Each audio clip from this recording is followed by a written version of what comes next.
Afternoon to you, wherever you are watching us from. We are coming to you live from Parliament Buildings in Nairobi, and you're in time for live proceedings from the Senate. It is July 18th, 2023, and members of the Senate will be resuming sittings after a 2-week break.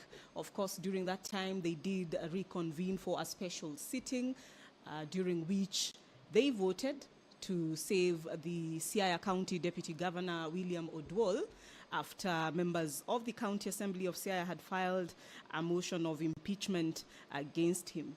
Well, they come back to the plenary with a full in-tray. They will be considering a number of key issues that touch on their legislative mandate, that speaks to operations of the county governments, and of course there will be the county government cash disbursement schedule for the financial year 2023-2024 that guides the transfer of approved allocations to all 47 county governments.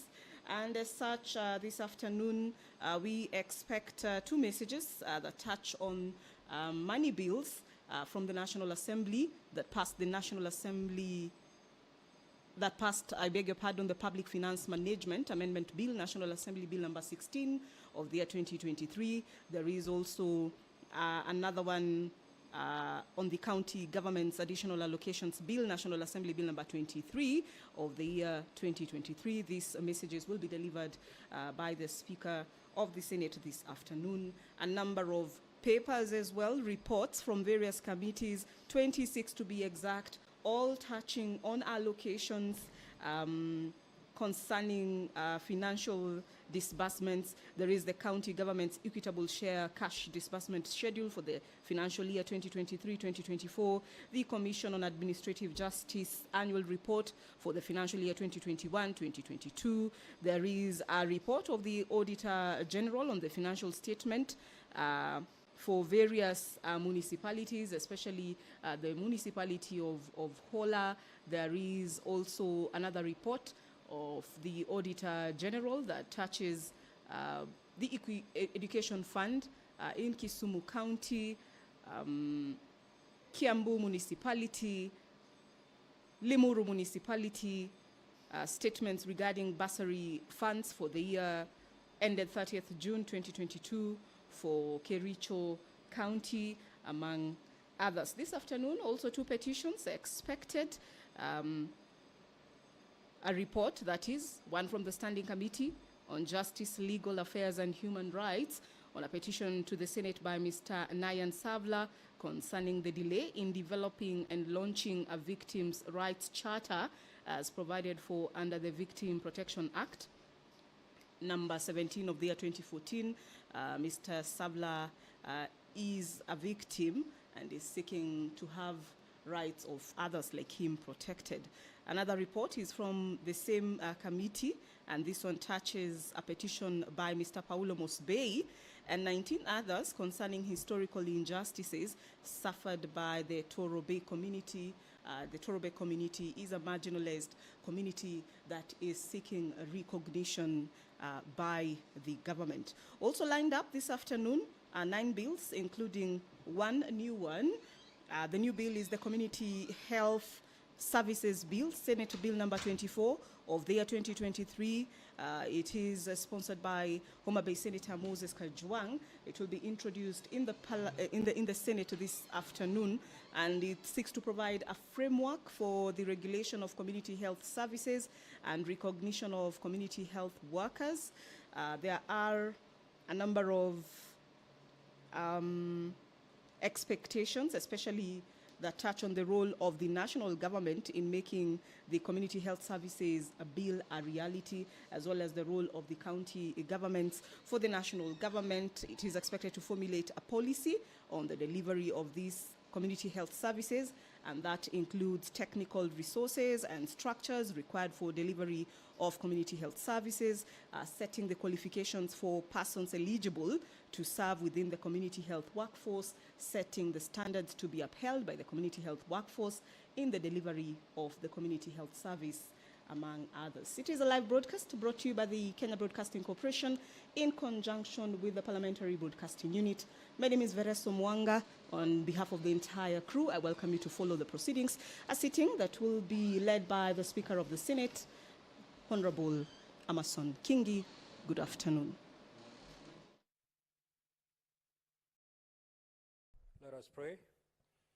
Almighty God, we beseech you to behold with your abundant favor and blessings us, your servants, whom you have been pleased to call to leadership positions in this republic. We seek guidance to treat and consider all matters that shall come under deliberation in so just and faithful a manner as to advance the peace, prosperity, and welfare of our country and of those whose interests you've committed to our charge. Amen.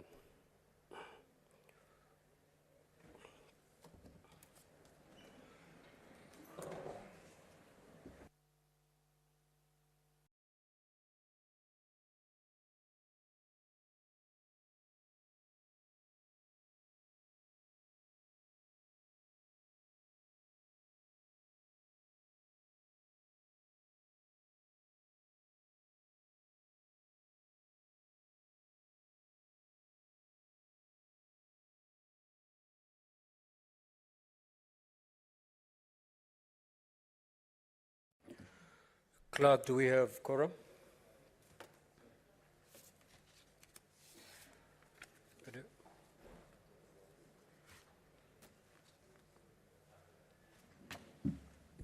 Kindly proceed to call the first order.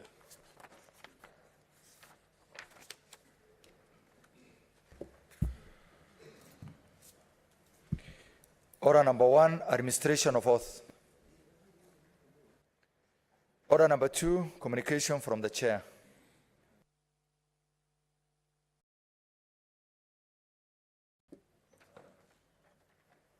Senator Edwi, can you take your seat?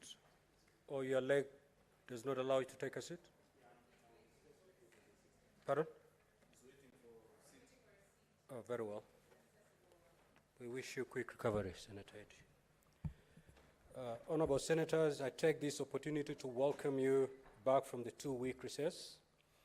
I hope that you're able to meet with your constituents, friends and families, and that you took some time off to rest and recharge. Part 4 of the Senate calendar commences today and will run until the rise of the Senate on Thursday, 10th August 2023. In terms of the legislative business before the Senate, a total of 21 bills are under consideration in the Senate, with 17 at the second reading stage and 4 at the committee of the whole stage.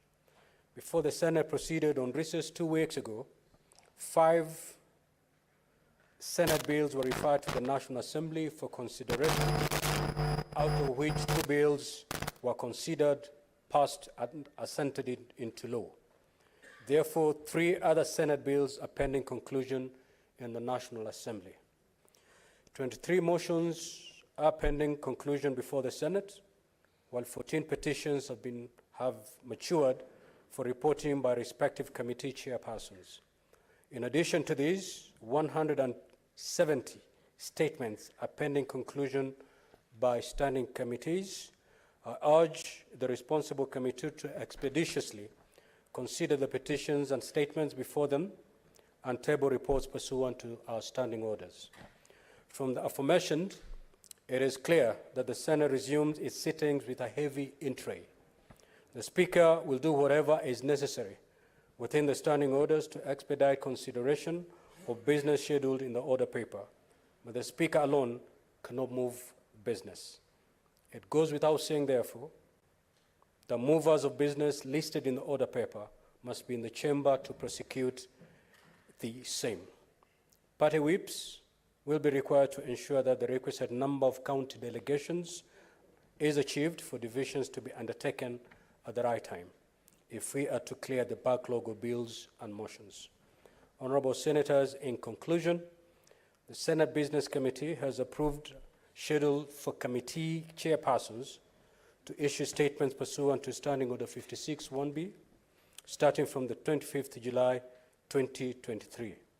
In this regard, we look forward to hearing the work that committees are undertaking, impacts that this work is making, their plans for the next few months, and a report on the status of implementation of resolutions of the Senate. I wish you fruitful deliberations and wish honourable senators well. I thank you. Next order.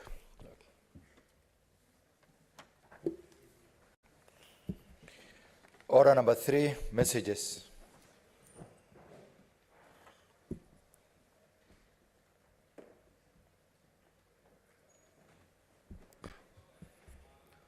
Honourable senators, I have 2 messages to communicate.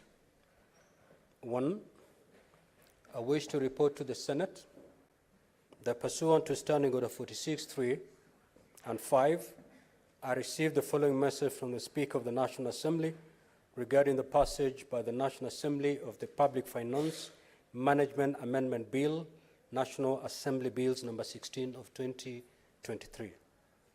The message, which is dated Thursday, 29th June 2023, was received on the 29th June 2023, while the Senate was on recess, and was transmitted to all senators pursuant to Standing Order 46.5.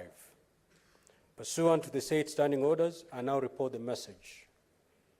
Pursuant to the provisions of Standing Order 41.1 and 142 of the National Assembly Standing Orders, I hereby convey the following message from the National Assembly. Whereas the Public Finance Management Amendment Bill, National Bill number 16 of 2023, was published via Kenya Gazette Supplement number 62 of 4th May 2023 to amend the Public Finance Management Act number 18 of 2012 to operationalize the public debt and borrowing with regard to a framework for monitoring the level of public debt to align it with the provisions of Article 214.2 of the Constitution. And whereas the National Assembly considered and passed the said bill on Tuesday, 27th June 2023, with amendments, and in the form attached herewith, now therefore, in accordance with the provisions of Article 110 of the Constitution and Standing Order 41.1 and 142B of the National Assembly Standing Orders, I hereby convey the said decision of the National Assembly to the Senate.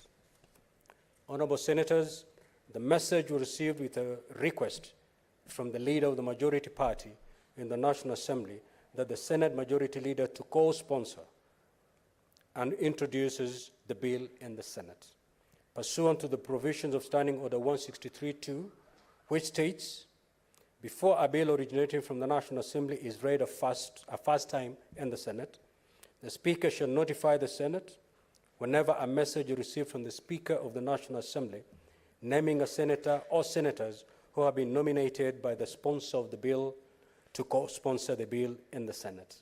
Now, honourable senators, in this regard, this request has been conveyed to the Senate Majority Leader for his further action. I thank you. Honourable senators, you may walk in.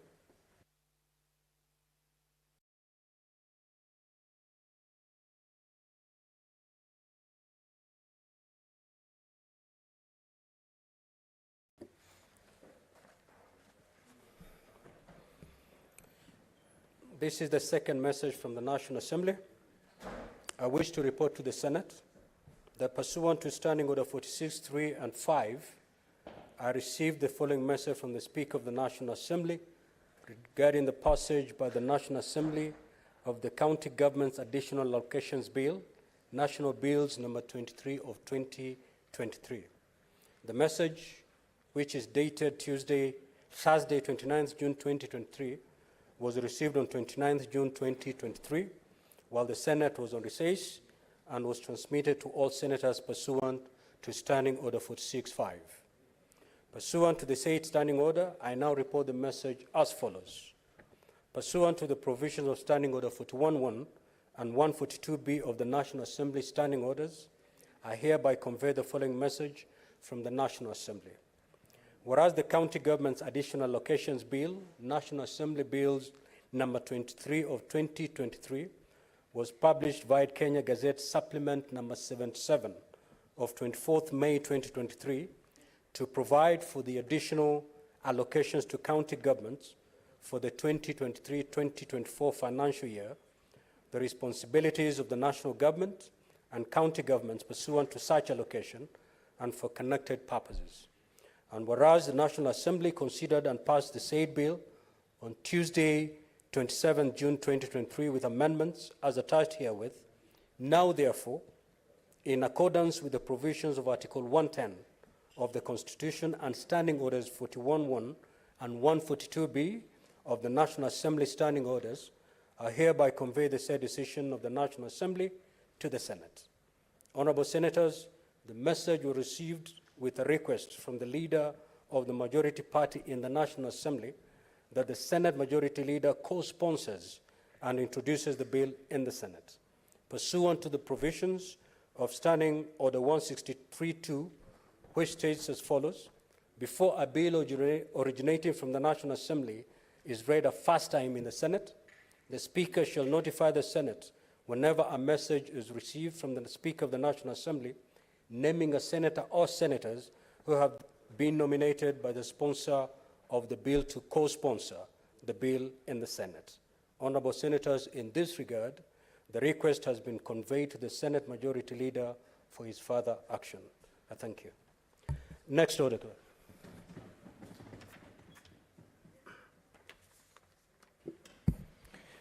Order number 4, petitions.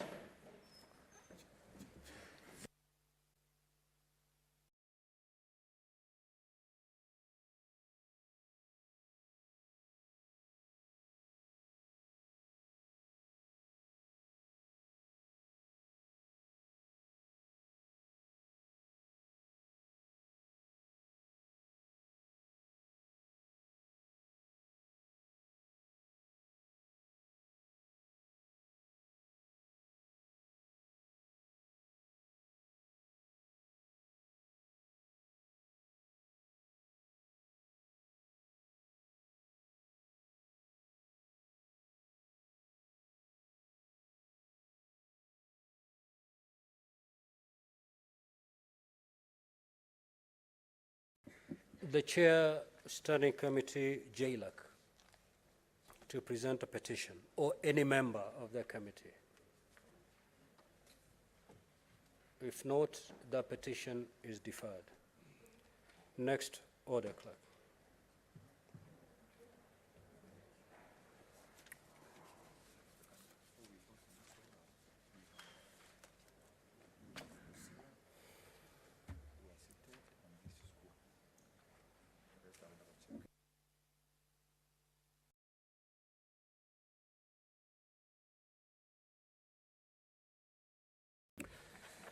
Before we move to the next order, I've got two communications to make. I would like to acknowledge the presence in the Speaker's Gallery this afternoon, a delegation from the County Assembly of Busia, comprising members of the Speaker's panel and its secretariat. The delegation is undertaking benchmarking visit in the Senate. I request each member of the delegation to stand when called out so that you may be acknowledged in the Senate tradition. The Honorable Ronald Ochalu, the Deputy Speaker. Honorable Gadi Obara Jakar. Honorable Joston Makabwa. Ms. Emma Akiru. Ms. Trufena Okeyo. Mr. Moses Opelech, Mr. Godfrey Balera. In our usual tradition of receiving and welcoming visitors to Parliament, I extend a warm welcome to the delegation, and on behalf of the Senate and on my own behalf, wish them a fruitful visit. Also in the Speaker's Gallery this afternoon, we have 48 students, accompanied by 3 teachers from Tumaita West Secondary School, Kirinyaga County, who are in the Senate on an education tour. Honorable Senators, in our usual tradition of receiving and welcoming visitors to Parliament, I extend a warm welcome to them, and on behalf of the Senate and on my own behalf, wish them a fruitful visit. I will allow the Senator, I don't see Senator Omtata, I will therefore allow his immediate neighbor, Senator Osotsi, and 1 minute to say brief welcoming remarks, and thereafter followed by the Senator for Kirinyaga to also under 1 minute to give some welcoming remarks. Proceed in that order.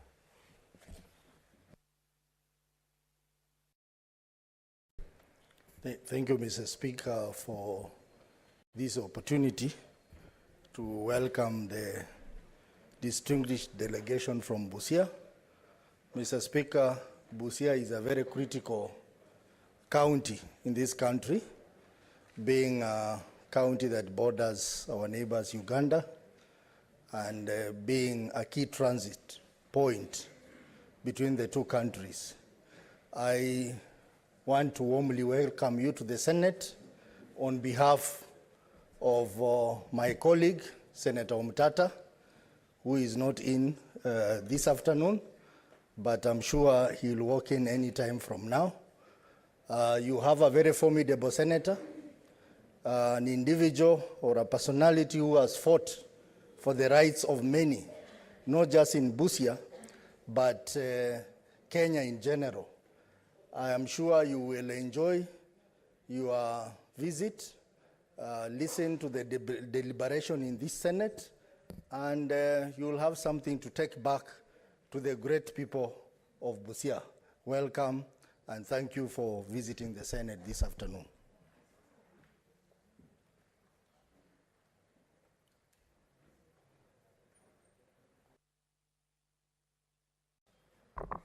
Asante sana mstahiki Spika. Tachukua fursa hii kuwakaribisha wanafunzi kutoka shule ya Dhumaita. Dhumaita ni mojawapo ya shule ambao wanajikaza kizambuni katika masomo yao, wakielewa fika ya kwamba masomo tu ndio inaweza kusawasisha mahurukutambu ambao tunaita hustlers na matajiri wengine na kukaa meza moja. Kwa hivyo nawape kongole walimu kwa kuhakikisha kwamba hawa wanafunzi wamefika hapa siku ya leo. Asante. Next order, clerk.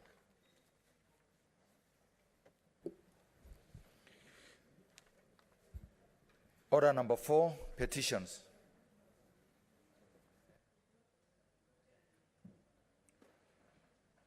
The clerk, we had dispensed with that, and the chair, Jailak, is still not around. So we'll defer that particular order. Next order, please. Order number 5, papers. Majority Leader.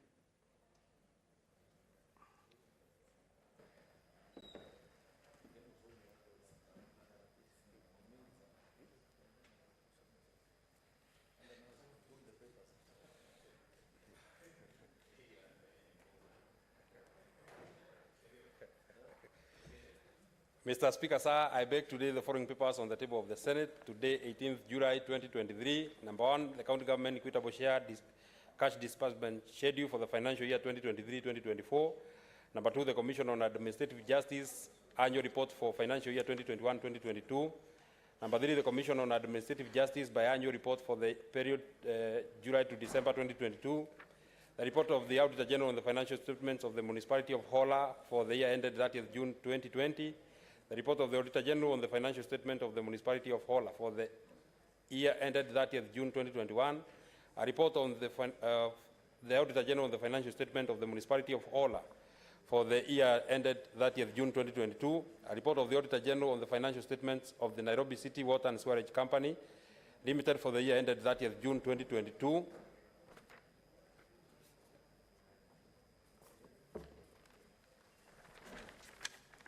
A report of the Auditor General of the financial statement of the County Government of Kisumu Urban Project for the year ended 30th June 2022. Reports of the Auditor General for the year ended 30th June 2022 on the financial statements of Kisumu Water and Sanitation Company Limited, Kisumu Lakefront Development Corporation, Kisumu County Education Fund, the Kisumu County Women, Youth and People with Disabilities Fund, Kiambu Municipality, Kikuyu Municipality, Ruiru Municipality, Limuru Municipality, Karuri Municipality, Kericho County Bursary Fund, the County Government of Bomet, Nongisa County Level 4 Hospital, the County Government of Turkana County Revenue Fund, Roadwa Water and Sanitation Company Limited, Amatsi Services Company Limited, Kakamega County Water and Sanitation Company Limited, Kakamega County Microfinance Corporation, Bungoma County Youth and Women Empowerment Fund, Rachuonyo County Hospital, Migori County Referral Hospital, Suba Sub-County Hospital, and Homa Bay County Teaching and Referral Hospital. I beg today, Mr. Speaker. Next order, clerk.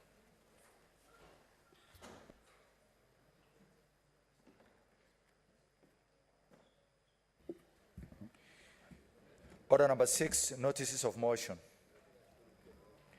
Order number 7, questions and statements. Statement pursuant to Standing Order 52-1, the Honorable Danson Mungatana.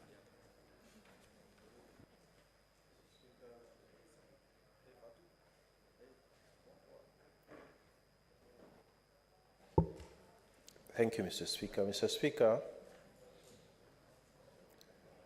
I rise pursuant to Standing Order 52-1 to make a statement on a matter of international or general topical concern, namely the Joint African Union AU Pan-African Parliament Electoral Observation Mission to the 24th June 2023 general elections in the Republic of Sierra Leone. Mr. Speaker, sir, Sierra Leone is a country approximately 8.7 million people, holds its general election every 5 years. The 24th June 2023 general elections were the 5th since the end of civil war in the country in the year 2002 and reaffirmed the consolidation of democratic governance in the country. The elections were held against the backdrop of pronounced economic hardships occasioned by massive unemployment, high levels of inflation, and a depreciating currency in the import-dependent nation that is still recovering from the COVID pandemic. Mr. Speaker, sir, the previous elections, particularly of 2018, were highly competitive, with the current president taking the win with 51.8% of the votes cast in the second round of voting that followed the first round, in which no candidate secured the requisite 55%. The 2008 elections witnessed divisive political rhetoric and amplified tensions. Mr. Speaker, sir, the African Union, at the invitation of the Republic of Sierra Leone and in furtherance of its commitment to promote peaceful, credible, and democratic relations in its member states, deployed a short-term election observation mission of over 50 observers drawn from various African Union states comprising AU organs, notably the Pan-African Parliament, the Sierra Leone, the short-term observers led by His Excellency Haile Mariam Boshe, the former Prime Minister of the People's Republic, Democratic Republic of Ethiopia, who are mandated to assess and report on the degree to which the conduct of the elections met international standards for democratic elections. I was privileged to have represented the Parliament of Kenya and led the Pan-African Parliament delegation in the mission. Mr. Speaker, sir, the mission undertook multiple pre-election activities, including sensitization workshops for observers, mapping of polling stations, and consultations with major stakeholders in the country, among them the National Electoral Commission, the Independent Commission for Peace and National Cohesion, the Office of the National Security, His Excellency the President Julius Bio, who was seeking re-election, and Dr. Samura Kamara, who was the main opposition contender. Throughout the consultations, the mission observed the need for a peaceful and credible electoral process. Mr. Speaker, sir, 13 candidates, 12 men and 1 woman, declared interest in the presidential seat. The incumbent, His Excellency Julius Bio of the Sierra Leone People's Party, SLPP, retained the seat, having emerged the winner with 56.17%. In addition to the presidential seat, 135 parliamentary and 493 local council seats were in contention. The elections for members of parliament and councillors were conducted by the proportional representation system as opposed to the first past the post system that was used for the presidential and mayoral elections.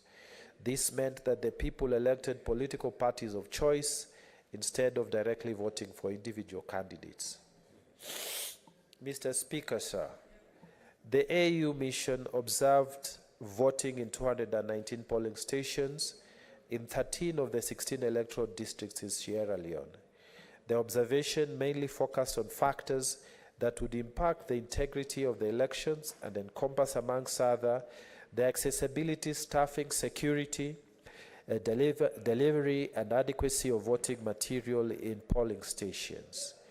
The overall assessment of the mission was that the elections were relatively peaceful, conducted in accordance with the laws of Sierra Leone, and were credible. Mr. Speaker, sir, despite the overall peaceful conduct of the general elections, isolated incidents of violence were reported in various areas throughout the electoral process. These acts of violence serve as a reminder of the ongoing work required to strengthen democratic practices and foster a culture of peaceful political engagement, not only in Sierra Leone but also in countries across Africa, where such is witnessed in almost every election cycle. Mr. Speaker, sir, in the run-up to the elections, there were also heightened tensions fueled by misinformation, disinformation, and hate speech propelled throughout social media. At the initiative of the Sierra Leone Association of Journalists and the independent radio network in the country, iVerify, which is a technology-based fact-checking platform, was launched to proactively identify and respond to misinformation, disinformation, and hate speech. This was a remarkable initiative that worked to counter threats that had the potential to disrupt peace and security. Mr. Speaker, sir, noteworthy civil society organizations in Sierra Leone played a very vital role in ensuring the conduct of peaceful and transparent elections. These organizations, particularly the Interreligious Council of Sierra Leone, engaged in among other activities, the facilitation of dialogue between political parties, voter education campaigns, and polls observation in majority of the polling centers in the country. The Interreligious Council of Sierra Leone convened meetings between political parties and facilitated the signing of a peace pledge by presidential candidates. The presence and active involvement helped uphold accountability by both the government and the electoral authorities and enhanced public trust in the process. The patriotism and valor displayed by these CSOs is remarkable. I urge our CSO to benchmark and emulate them. Mr. Speaker, sir, I would like to commend the West African Elders Forum for its role in the just concluded elections in Sierra Leone. The forum consists of esteemed and experienced former leaders and statesmen whose efforts and collaborations are geared towards ensuring transparent and peaceful transition of power. Through their wisdom, experience, and impartiality, the forum contributes significantly to creating an environment conducive for credible elections and democratic governance. Mr. Speaker, sir, as I conclude, it is from the foregoing and my observation of the election process in Sierra Leone that I urge the following. 1. Standing Committee on National Cohesion, Equal Opportunity, and Regional Integration to initiate engagements with the Ministry of East African Community, EAC, their SARS and regional developments towards the establishment of an East African Elders Forum as credible platform of eminent leaders who will engage in preventive diplomacy as a means of reducing electoral-related tension and violence in East Africa. 2. Standing Committee on Information, Communication and Technology to interrogate the capacity of the Media Council of Kenya and the Communications Authority of Kenya to promote responsible media practices and ensure the dissemination of accurate information. 3, a standing committee on justice, legal affairs, and human rights to consider a review of the legal framework to provide for 1, financial support from government to CSO and the media, more so during the election period, in recognition of the significant contributions they make in enhancing the accountability, transparency, and citizen participation in elections. This support will enable them conduct extensive voter education campaigns and monitoring of electoral process. 3.2, an office distinct from the IEBC to conduct expertise and guidance in areas of electoral management and good governance, and dedicated to safeguarding the integrity of democratic processes and institutions in the nation. 4, the Independent Electoral and Boundaries Commission, in conjunction with the Office of the Attorney General and the Judiciary, publish a compendium of election practice to promote consistency and uniformity in the conduct of elections and the resolutions of electoral disputes. 5, the IBC to adopt a collaborative approach to election management when there exists open, constructive dialogue with all political parties aimed at consensus building on key aspects of the election management system. 6, the National Treasury and Economic Planning to put in place measures aimed at ensuring timely disbursement of funding to IEBC to facilitate the seamless conduct of pre-election, election, and post-election activities as per the IEBC calendar. The IEBC, the Judiciary, the National Police Service to make provisions in the budgets of their year preceding general elections for funding extensive capacity building programs for key players in the elections, including election officials, judges, and police service officers.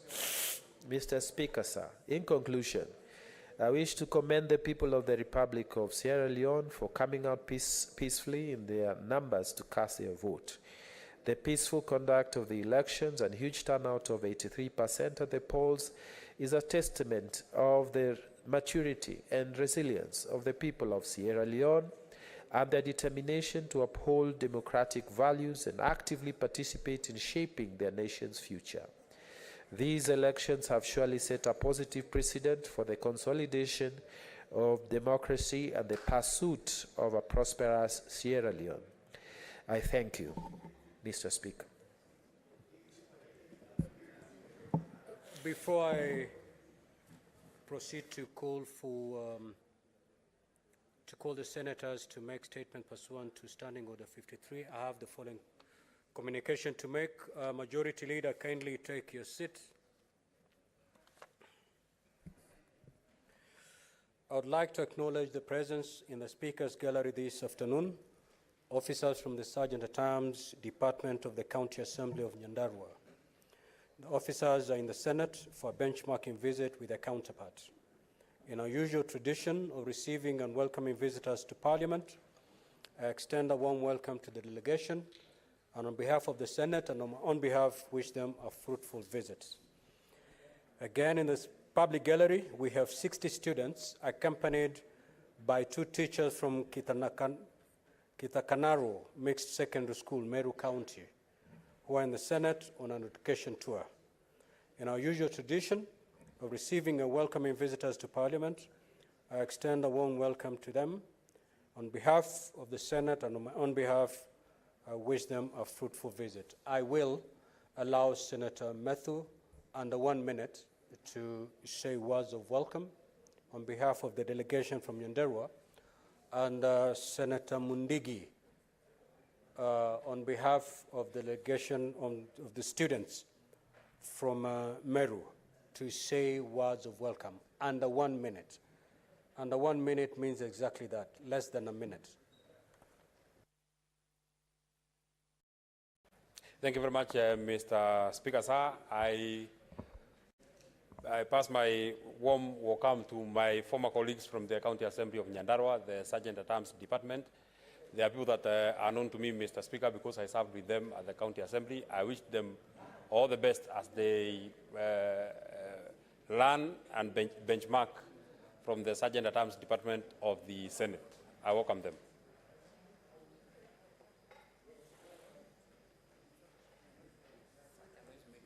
Bwana Spika, nakaribisha watoto wa kutoka Meru County. Senator Chirange, kindly take your seat. Bwana Spika, nakaribisha watoto wa kutoka Meru County. Meru County, Senator wenu ayuko karibu, yeye ndio Deputy Speaker, na yale mnaona tunafanya hapa, mnafaa mjifunze, mjue ni nyinyi mtakuwa maseneta wa kesho, na pia mtakuwa hata directors wa kesho na mambo yote ambayo, kwa sababu unaona miaka inaendelea. Kwa hiyo mjifunze vizuri, na pia yangu ni kumwambia mkijifunza mpaka mjiepuke na mambo ya pombe na dawa za kulevya na vitu zile zingine. Asante Bwana Spika. Now, honorable senators, pursuant to Standing Order 45-2, I wish to rearrange today's order paper. We will move to prosecute order number 9, number 10, and number 11 before coming back to the statements pursuant to Standing Order 53-1. Clerk, kindly proceed to call the order.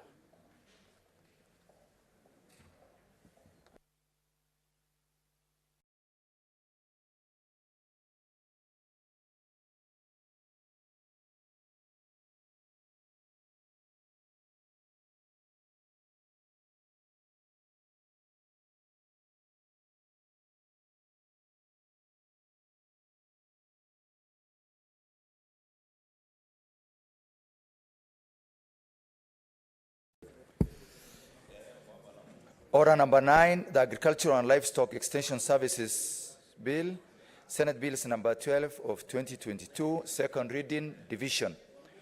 Order number 10, the Startup Bill, Senate Bills number 14 of 2022, second reading, division. Order number 11, the Mung Beans Bill, Senate Bills number 13 of 2022, second reading, division. Sergeant at Arms, kindly ring the division bell for 3 minutes.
Order, honorable senators, kindly take your seats.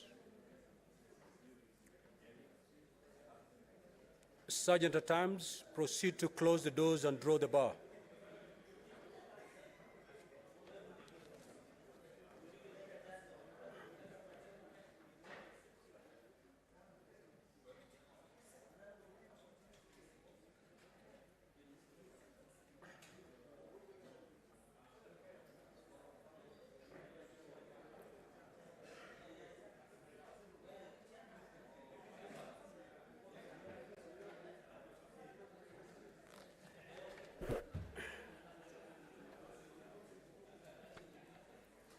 Order, honorable senators, kindly let's take our seats so that we proceed with this business.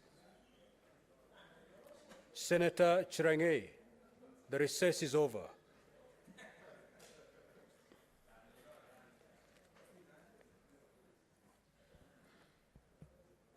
Now, honorable senators, I proceed to put the question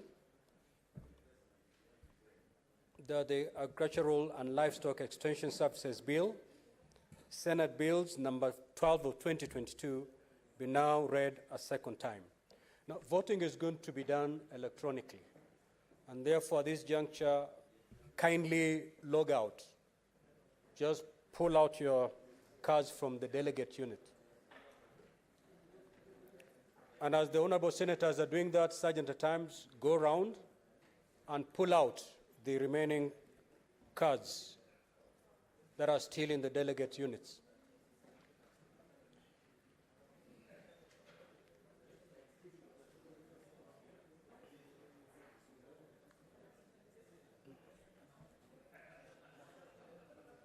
Sergeant at arms, if you're done, kindly signal me so that we proceed.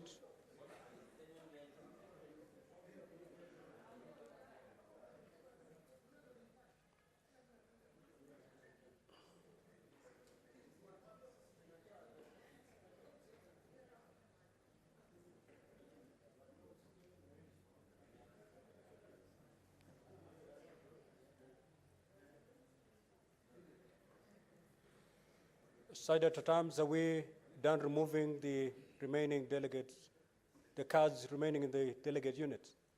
Good. Honorable senators, kindly proceed to insert, to log back. Kindly log back. Log back and proceed to vote by way of pressing yes, no, or abstain. Proceed.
Senator Peris, Tobiko, and Senator Mariam, kindly approach the dispatch so that you can be assisted to vote. Kindly approach the dispatch.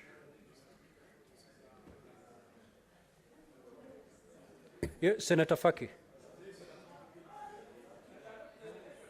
I'm informed by the clerk that they hold valid delegated authority. Yes.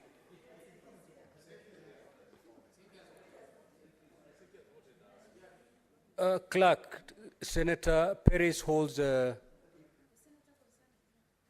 because I'm informed the senator concerned is present. Okay, then you may proceed to take your seat, Senator Perez. You don't vote here. Your delegation has already voted.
Honorable Senators, we're going to announce the results after we voted for the third bill.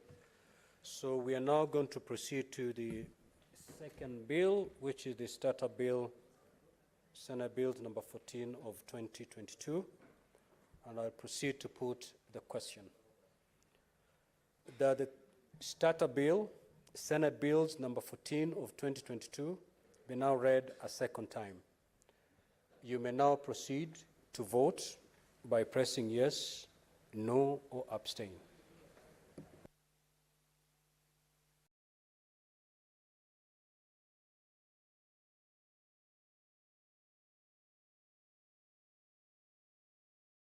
Can we have the screen showing?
Senators, we're not back on air. Kindly proceed to vote.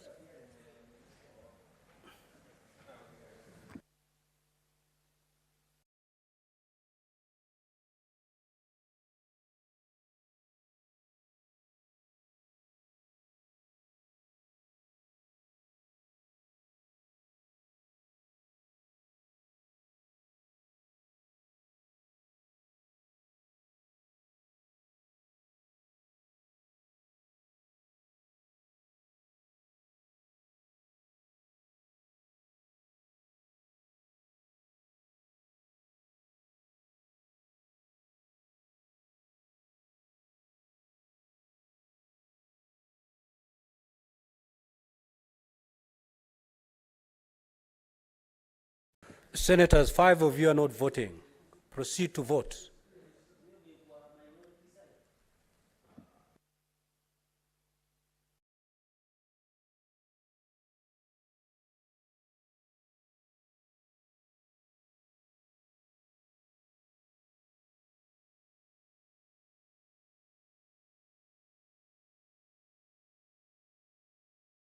Senator Mariam, kindly proceed to the dispatch so that you may be assisted to vote.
Honorable Senators, we are going to announce the results after the third bill has been voted on.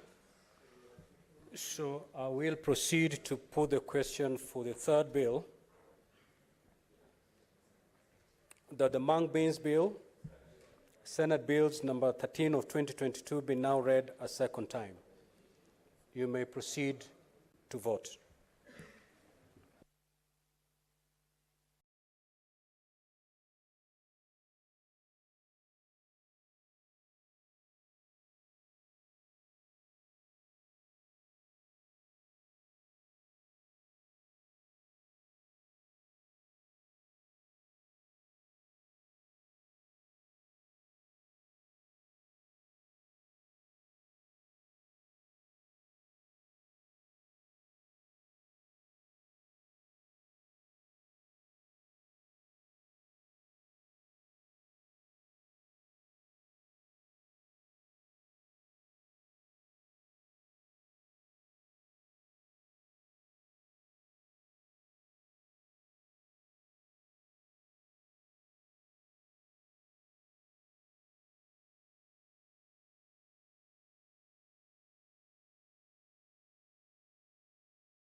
There's one senator who is struggling somewhere.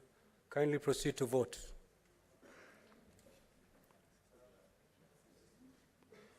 And if you have trouble, you can actually approach the dispatch desk.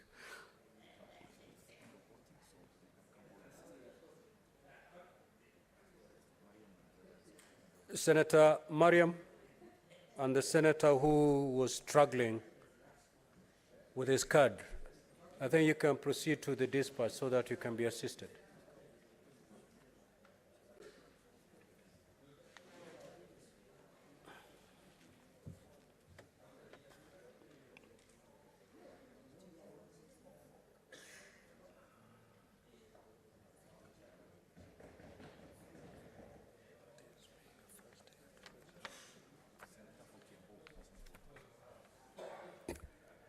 Senator Karungo, proceed to dispatch so that you may be assisted, please.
Senator Onyonka, you have not voted in the 3 bills.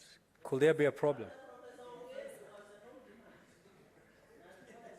The senator said he did vote. Well, just come to the dispatch, Senator Onyonka, please. Just proceed to approach the dispatch.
Senator Chirange, we have not suspended the standing orders.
Now, Senator Eddy, you have not voted for the startup bill, and Senator Onyonka, you have also not voted for the startup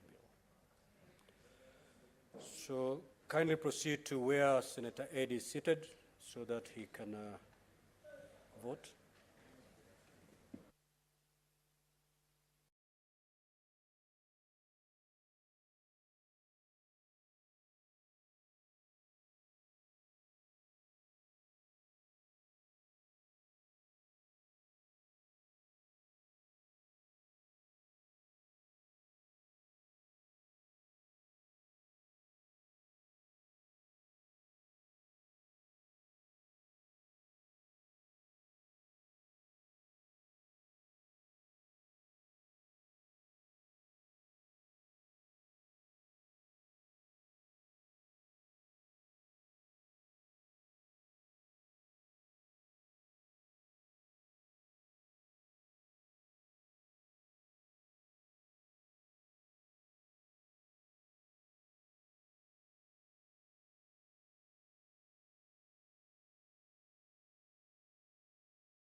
The results of the division is as follows.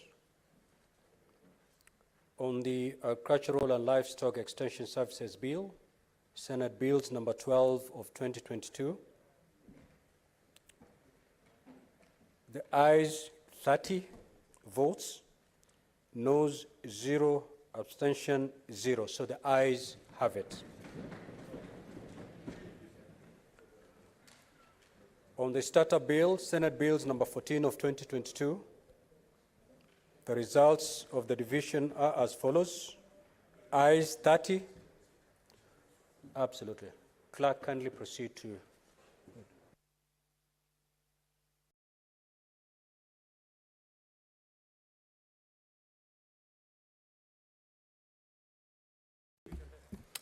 A bill for an act of parliament to provide for agricultural and livestock extension services, establish the agricultural and extension service, and for connected purposes. The results for the division on the starter bill are as follows. Ayes 30 votes, noes 0, abstention 0. So the ayes have it.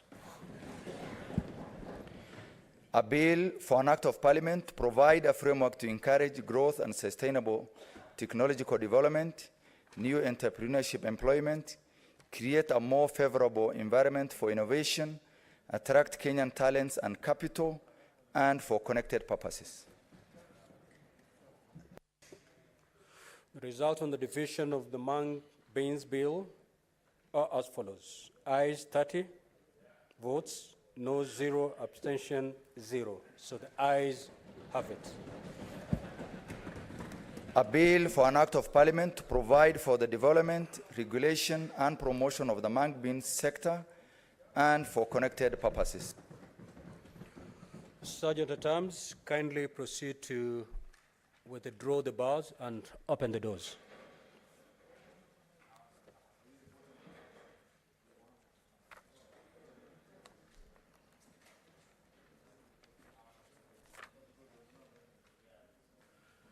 Now, honorable senators, this is our very first day upon resumption, and we have moved pretty well. I hope we can maintain this momentum. We will be able to cover a lot of ground if we maintain this momentum. The only thing I can do as your speaker is just to congratulate you for this job well done today. Thank you. We'll proceed with the statement pursuant to Standing Order 53-1. This order had already been called out. Yes, Senator Mundegi, what is your point of order?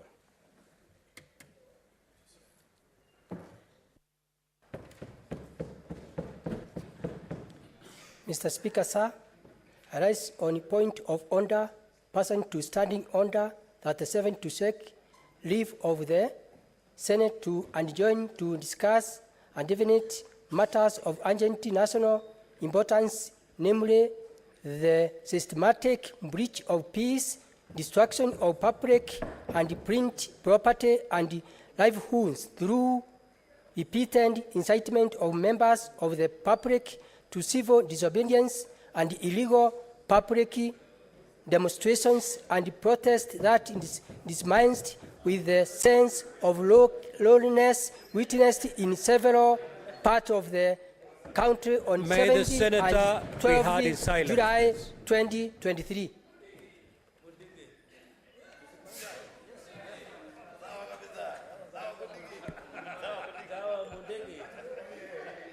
Yes. Yeah. Honorable senators, the motion has made the requisite number required. Therefore, the motion shall be debated at 5 p.m.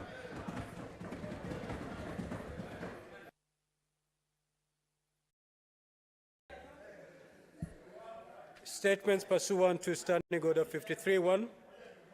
The Honorable Senator Esther Okenyuri.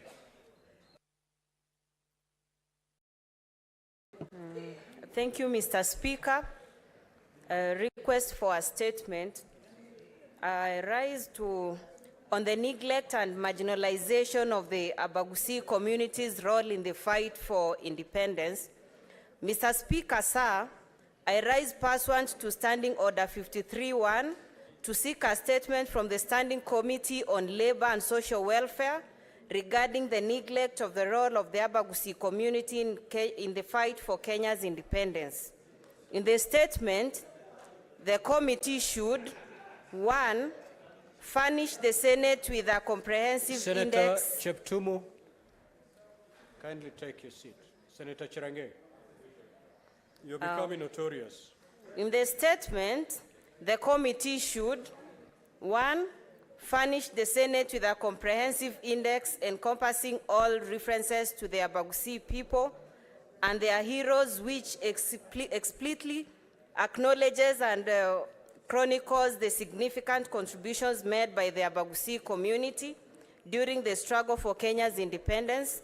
2, provide an analysis of the National Heroes Council's knowledge pertaining to Morangiti, who was born in the mid-1800s in Gusii land, with particular emphasis on her opposition against the British rule and her instrumental contribution to the pivotal Abagusi rebellion of 1905. And finally, state plans in place, if any, by the National Heroes Council to ensure recognition and immortalization of Morangiti and to promote and entrench her name into national literature and in school curricula and place her at par with her contemporaries such as Meketalili Wamenza. Senator Okenyuri Esther MP. Thank you, Mr. Speaker. Senator Mundigi. Your statement, Senator Mundigi.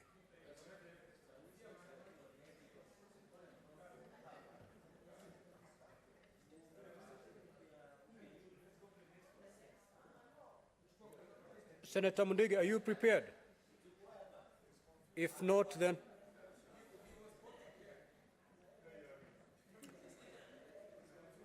as he gathers himself, let's proceed. Senator Maruma. Okay, very well, Senator Maruma. I think Senator Mundigi has gathered himself. Allow him to read his statement. Proceed, Senator Mundigi. Request for statement on distribution of suspensions fertilizer by government. Mr. Speaker, sir, I rise pursuant to standing order 53.1 to check a statement from the Standing Committee on Agriculture, Livestock and Fisheries regarding distribution of subsidized fertilizer by the government. In the statement, the committee should, 1, explain why subsidized fertilizer under the government fertilizer subsidized program is only distributed to the regional national cereals and produce board NCPB stores and not to the smallest devolved until at the country level, though causing the fertilizer to be inaccessible to farmers at the grassroots. State whether there are plans by the government to ensure that the subsidized fertilizer is distributed to the ward level or at the chief's office or any other convenient location close to farmers, and 3, state measures put in place to ensure subsidized fertilizer is available and accessible to farmers early enough before the onset of the planting season. Thank you, Mr. Speaker. Senator Maruma.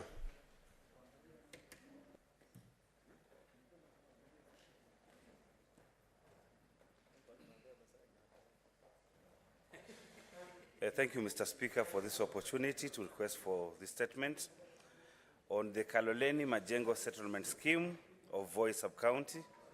Mr. Speaker, sir, I rise pursuant to Standing Order 53.1 to seek a statement from the Standing Committee on Lands, Environment and Natural Resources regarding the status of adjudication of Kaloleni Majengo Settlement Scheme in Voi Sub-County, Taita Taveta County. In the statement, the committee should, 1, update the Senate on the status of the land adjudication process, 2, state the reasons for the abandonment of the adjudication process, 3, table a comprehensive list of all the landowners in Kaloleni Majengo Settlement Scheme, and 4, indicate the estimated timeline for the recommencement of title deed issuance to the landowners in Kaloleni Majengo Settlement Scheme. I thank you, Mr. Speaker. Senator Mohammed Chute.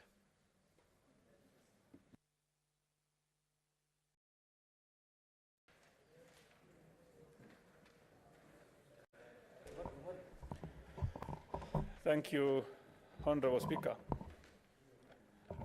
I'm requesting for a statement on the release of retention money arising out of contracts for construction works in the northern frontier counties. Mr. Speaker, sir, I rise pursuant to Standing Order 53-1 to seek a statement from the Standing Committee on Roads, Transportation and Housing regarding the release of retention money arising out of contracts for construction works in the northern frontier counties.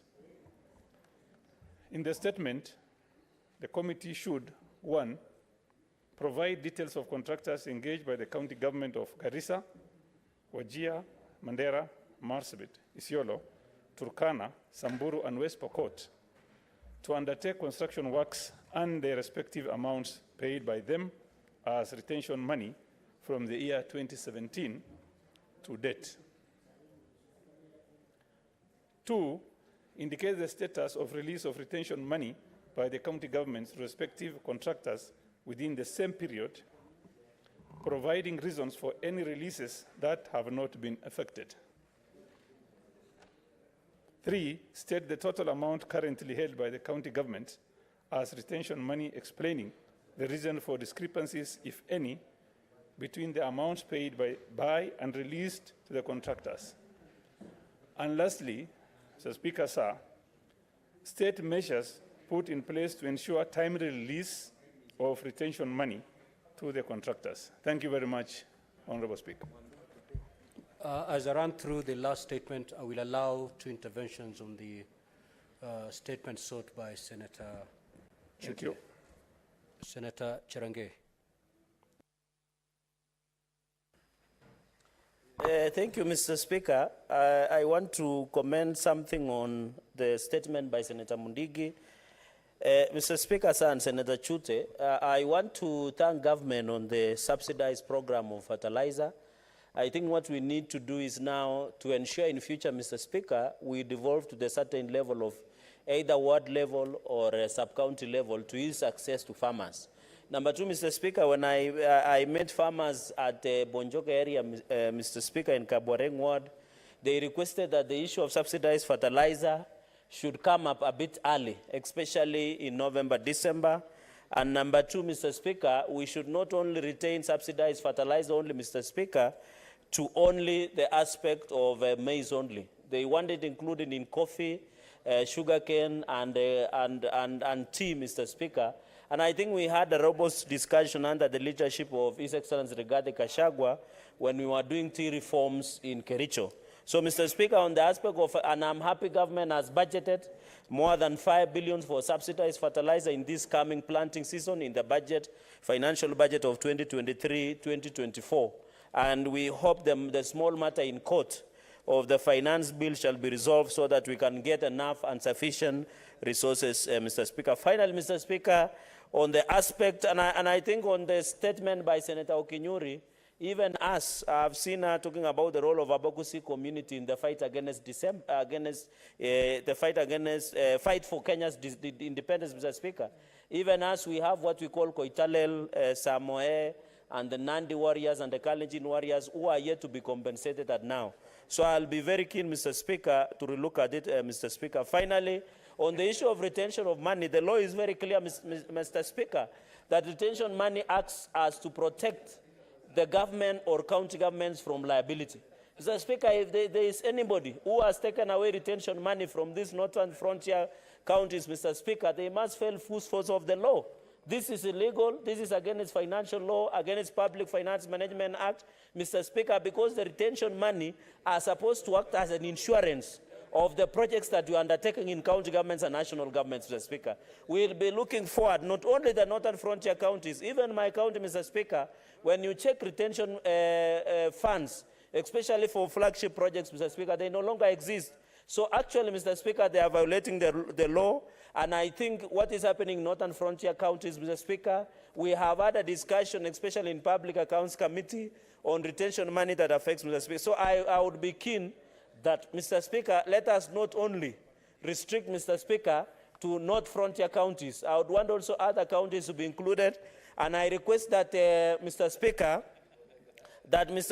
this should not go to Committee of Roads. It should come to where I'm the Vice Chair, Mr. Speaker, so that we can handle, Mr. Speaker, because I know, Mr. Speaker, because I know how these people behave. I'm the only, Mr. Speaker, who has an expertise of clamping them down and ensure that we look at this issue. And I can assure you, Mr. Speaker, as my committee, we will not let the House down. We will not let the leadership down. We will not let Kenyans down. We will handle them where necessary to ensure they account, Mr. Speaker. Senator Karunga, your point of order, I thought it's been overtaken. The senator has already taken his seat. So Mr. Speaker. Proceed to contribute, to make your intervention. Thank you very much, Mr. Speaker. I would want to say that Senator Chute, in his own right, he did what is supposed to be done by bringing that statement on the floor of this House. He's actually a member of the Roads and Transportation Committee, and he believes that this committee will execute the mandate by giving the information back once we get the response, Mr. Speaker. Mr. Speaker, this is not only in the northern side that the retention money has accumulated so much that people are not getting the money they're supposed to get once they do jobs or they do contracts with the county, Mr. Speaker. I think once we look at the statement, we are going to look even to other counties, look to other contracts, Mr. Speaker, to see how much the government, that is the national government, and even the county government, that all those who are given contracts in various contracts, Mr. Speaker, so that they can get their monies back, Mr. Speaker. Mr. Speaker, you realize that, and I'm giving this in comparison with the county governments, Mr. Speaker, people have really complained about the pending bills, Mr. Speaker. And I've always been telling those who ask, the reason why we have pending bills is because counties, Mr. Speaker, when they are doing their budgets, they overshoot their revenue, their own source revenue projections, Mr. Speaker. And when they don't collect that own source revenue, yet they budgeted for it, and they already give contracts for those through that budget, Mr. Speaker, that's why they are pending bills. And that's why sometimes they retain this 10%, the retention fee. That's why, Mr. Speaker, they're unable to pay because probably they use that amount on other projects, Mr. Speaker. So we are going to look into this issue with binoculars and every lens, Mr. Speaker, so that we make sure those that are owed are given their dues. Thank you very much, Mr. Speaker. Senator Kenyan.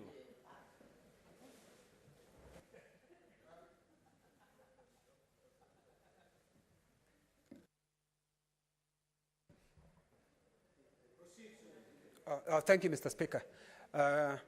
Nashukuru Bwana Speaker kwa kunipa fursa hii kuchangia kwa taarifa iliyoletwa na Senator Mundigi. Bwana Speaker, ni jambo la kuvunja moyo sana kwa sababu Bwana Speaker, ukiona ya kwamba mbolea ambayo inapeanwa na serikali, mbolea yenyewe badala ya kupelekwa mashinani kabisa, Bwana Speaker, inapelekwa katika miji mikuu, Bwana Speaker, ambapo ni mbali sana na wakulima, Bwana Speaker. Kwa hivyo naunga mkono, Bwana Speaker, mbolea yenyewe ikienda ipelekwe mashinani, mahali ambapo wakulima wenyewe wanahusika kwa hii mambo ya ukulima, Bwana Speaker. Ukitembea kama Laikipia, Bwana Speaker, unapata inapelekwa na nyuki, inapelekwa pale Nyahururu, Bwana Speaker, na ilhali wakulima, Bwana Speaker, ambao wanahitaji ile mbolea wako mashinani, ipelekwe Rumuruti, ipelekwe Olmora Bwana Spika, ipelekwe Sipili, ipelekwe Matanya Bwana Spika, ipelekwe Yomereri, mahali ambapo wakulima wako ambao wanahitaji ile mbolea Bwana Spika. Kwa hivyo Bwana Spika, nashukuru na anaunga mkono hoja ama taarifa iliyoletwa na Mheshimiwa Mundigi. Asante Bwana Spika. Senator Aaron.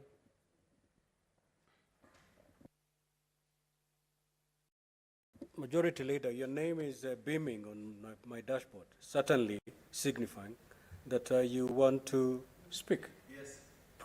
Proceed. Mr. Speaker, apologies. I didn't know you had given me the floor. Mr. Speaker, I wanted to react to the statement by Senator, two statements actually, Senator Mundigi and then also Senator Said Chute.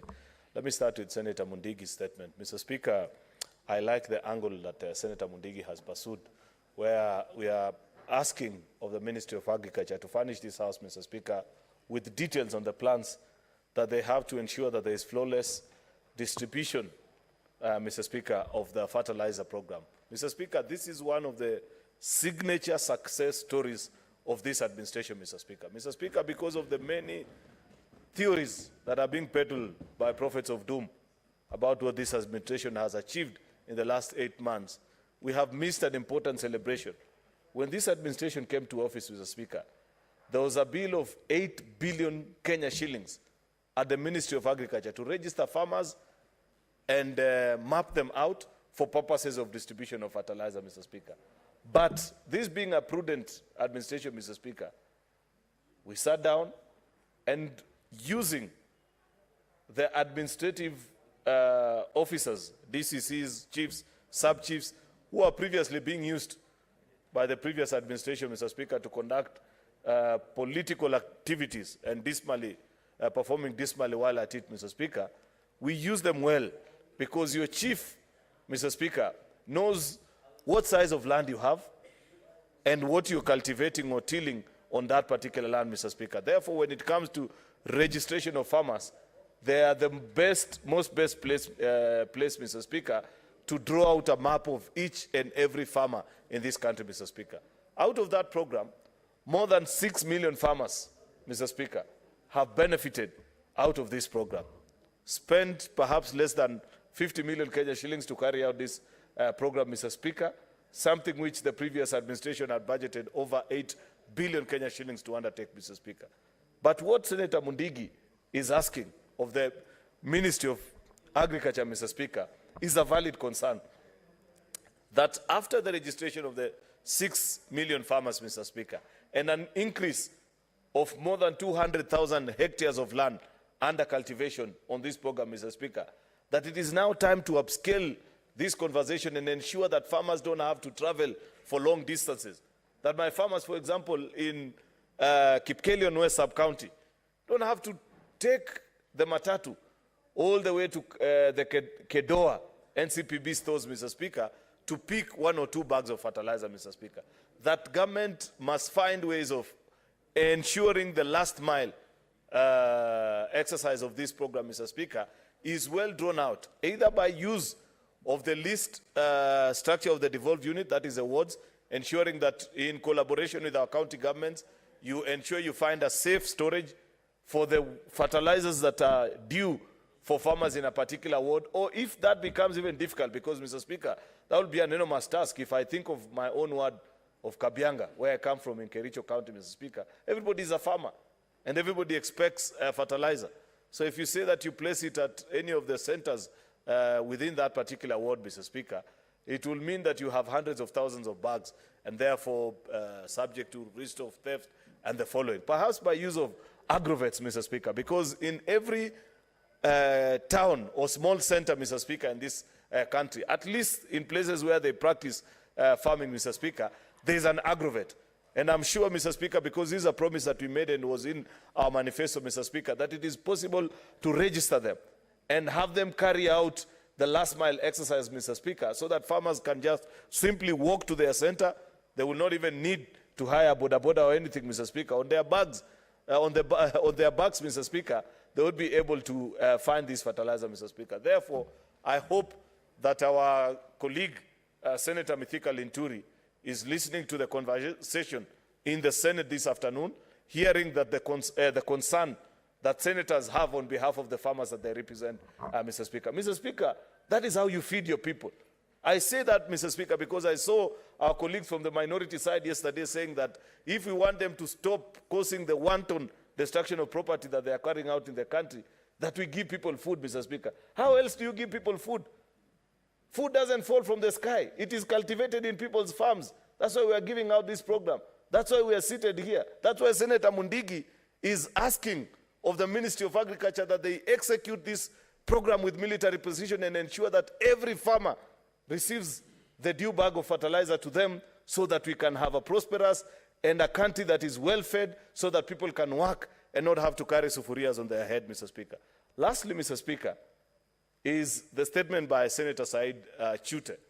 That's an interesting one, Mr. Speaker, because I have seen the list of demands that he has placed, Mr. Speaker. It will be interesting to know, perhaps, where is it that you collate all this information, because it relates to information on about 7 or 6 counties, Mr. Speaker, on the various contractors that they hired or they procured for goods and services, Mr. Speaker. Perhaps maybe Office of the Controller of Budget, but then the Controller of Budget only approves what counties have sent.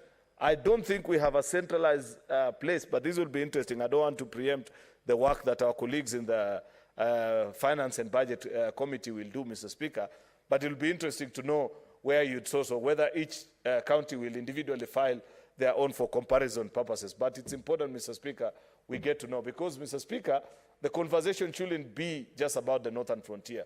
Mr. Speaker, there are very few contractors who, when we began in 2013, the devolution cycle, did business with county governments that are still in active business simply by relying on county governments alone, Mr. Speaker. Many have either left that trade or switched on to do other things, Mr. Speaker. Because one of the, perhaps, in fact, I saw some people say, working or doing business with county governments should be included in the one of their 1,000 ways to die, Mr. Speaker, in this country. Because you can wait for your payment for many, many years. Many Kenyans have been auctioned, Mr. Speaker, because of just doing or plying their trade with county governments, especially those that do business in the last financial year before elections, Mr. Speaker. Lucky are you if the next administration moves on to pay you. And therefore, we must have safeguards, Mr. Speaker. I know Senator Mariam Sheikh had proposed to us the prompt payment bill, and many of us, we held different views. I saw the response from the Committee on Finance about the challenges that you'll have with implementation. But we must still be able to address this particular issue of payment to contractors across administrations, Mr. Speaker. The fact that I did work in Kilifi County, Mr. Speaker, under the governorship of Amason Jeffa Kingi, does not mean, Mr. Speaker, that when the new governor comes into office, that I'm denied an opportunity to be paid, Mr. Speaker. This is a problem that is prominent in all our 47 devolved units, Mr. Speaker, and many contractors continue to suffer. So I hope when this committee consider this request by Senator Chute, Mr. Speaker, they will also find time to listen to the challenges with all these other contractors, so that as a House, perhaps you can reach a resolution and have a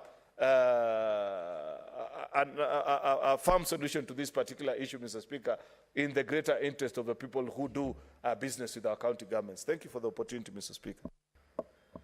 Senator Abbas. Thank you, Mr. Speaker. I want to support the statement for Honorable Senator Chute of Marsabit. Honorable Speaker, as you are aware, the retention money for all construction works is actually 10% of the initial capital price. However, this money is supposed to be retained for only 1 year at most.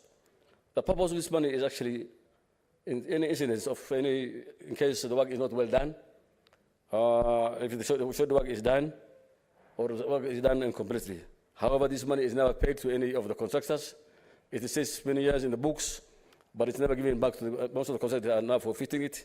At times, contractors they do their job, they do it, they complete it. They might not even get a better profit margin, and they depend on this retention money. But however, this money is not actually paid back to them, and most of the money is forfeited. And at times, it stays for some years in the books, and it becomes automatically forfeited.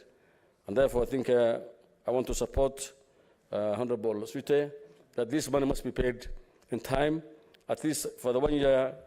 They're going to be retained. If the work is well done and the work is completed, then it must be paid. With those few remarks, I beg to support. Before we call the next order, I've got the following communication to make.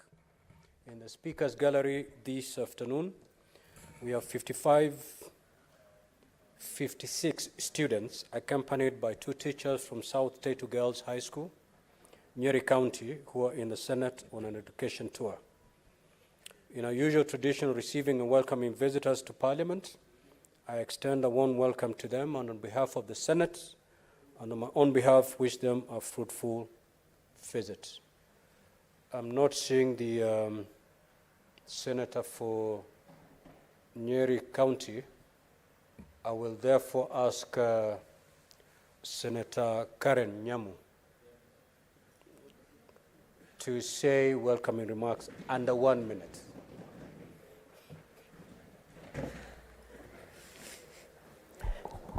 Thank you, Mr. Speaker, for giving me this opportunity to say words of welcome to the visiting students. We welcome you this afternoon to our session in the Senate to observe how we carry out our business here.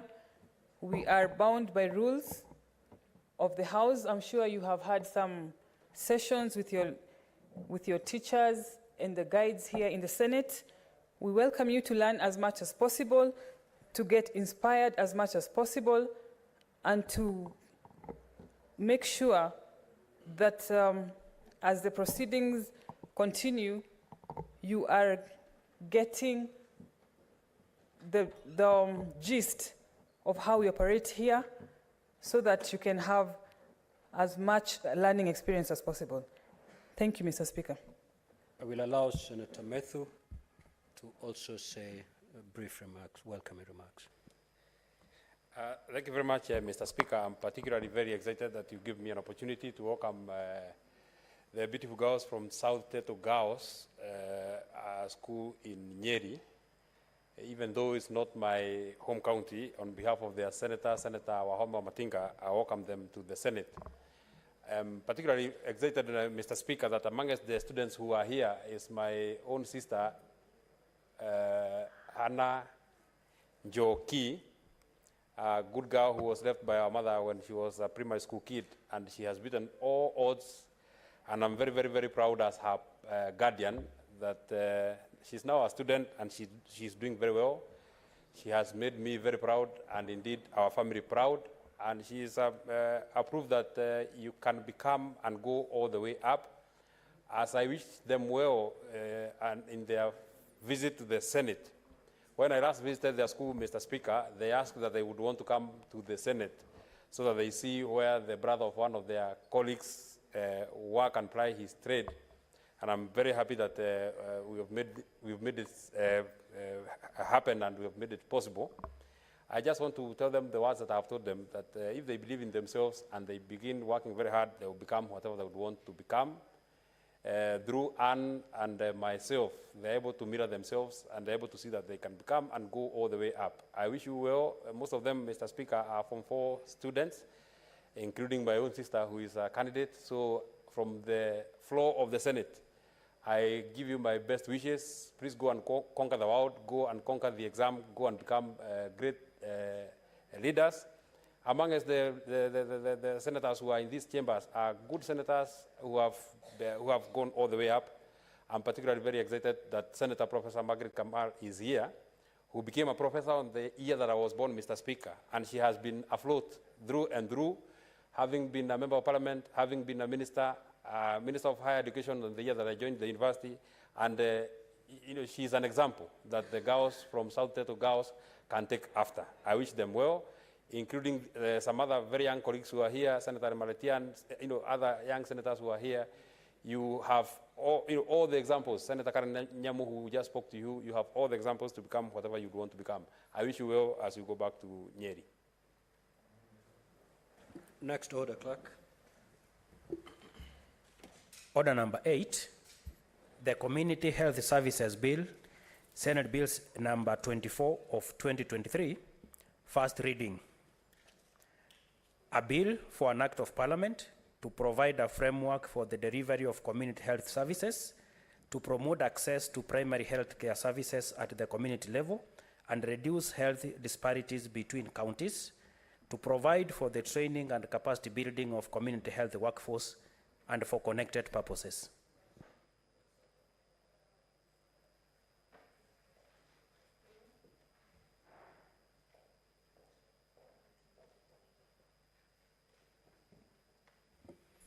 Next order.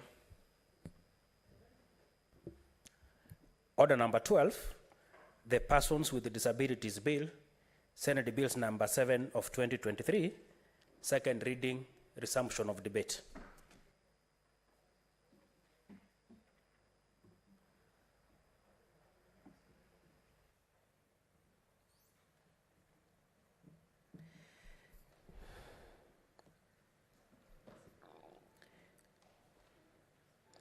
Thank you, Speaker. Senator Asige, you have a balance of 59 minutes. Thank you, Speaker. I beg to move that the Persons with Disabilities Bill 2023, Senate Bill 7 of 2023, be read a second time. Speaker, history tells us the story of a poor, young, blind Kenyan man from Makueni named John Kimuyu, who in 1959, at 26 years old, defied age, race, and disability to court and soon after marry Ruth Holloway, a very well-off 35-year-old white missionary woman from Nottingham, England, who was his teacher at the School for the Disabled at the time that he attended. Needless to say, Speaker, the union in 1959 was unfathomable. Amid segregation and high tensions around British colonialism, this was the backdrop to which their story progressed, attracting much opposition from the British community. Because of his race, of course, but also because of the disdain for Mr. Kimuyu's disability. In response, this also saw Kenyans with disabilities take to the streets in protest of this discrimination. Although black men, including Mzee Jomo Kenyatta and Agwin Skodek, had both freely married white women themselves, protesters demanded that Mzee Kenyatta protect the inherent right of PWDs and their right to marry freely. And that, Speaker, is where the arduous journey of disability inclusion began. Speaker, it is said that love is blind, and perhaps it is. But I would go further to say that disability is blind. Blind because disability does not discriminate. People do. Blind because disability does not discriminate. Systems do. Blind because it has been repeatedly ignored, rendering us invisible. Blind because in 1959, the young, determined, blind man did his part to expose a problem, giving me, today, a young, determined, blind woman, the opportunity to do my part and propose solutions. The principal object of this PWD bill is to repeal the Persons with Disabilities Act of 2003 and have in place a law that is consistent with our Constitution. The bill places emphasis on human rights approach towards the realization of rights for persons with disabilities. The bill also sets out the obligations of both the national and county governments in line with the Constitution of 2010 to ensure that the county obligations are delineated towards the fourth schedule of the Constitution. The bill also incorporates the provisions of the United Nations Convention on the Rights of Persons with Disabilities, as well as the Protocol to African Charter on Human Rights. Speaker, currently, there is no legal framework that sets out the obligations of the county governments with regard to persons with disabilities, that is. This bill, therefore, seeks to impose obligations on each level of government to address the needs of PWDs, in line, of course, with Article 54 of our Constitution. Under this bill, the national government is mandated to, among other functions, develop policies on the protection of persons with disabilities, promote integration of persons with disabilities in education institutions, healthcare, justice systems, also promote the inclusion of PWDs in employment and the public service, and implement preferential procurement measures for PWDs managed by, for entities managed by PWDs. Speaker, the implementation of the above is vital, as it is crucial to avail resources to make it easy for inclusion and integration of PWDs in all services. Let's take the healthcare system, for example. There are cases where a deaf person has gone to a hospital and receives a prescription that says 2 times 3. To you and I, that seems like a very straightforward instruction. Take 2 tablets 3 times a day. But that would be a wrong assumption in this case. That's what we call ableism, Speaker. Without a trained sign language interpreter present to communicate the prescription, this deaf patient calculated simple maths, 2 times 3, and thought that they should take 6 tablets at once. These mistakes can have serious consequences that we cannot ignore. This is just one example of many layered challenges that persons with diverse disabilities face across different sectors on a daily basis.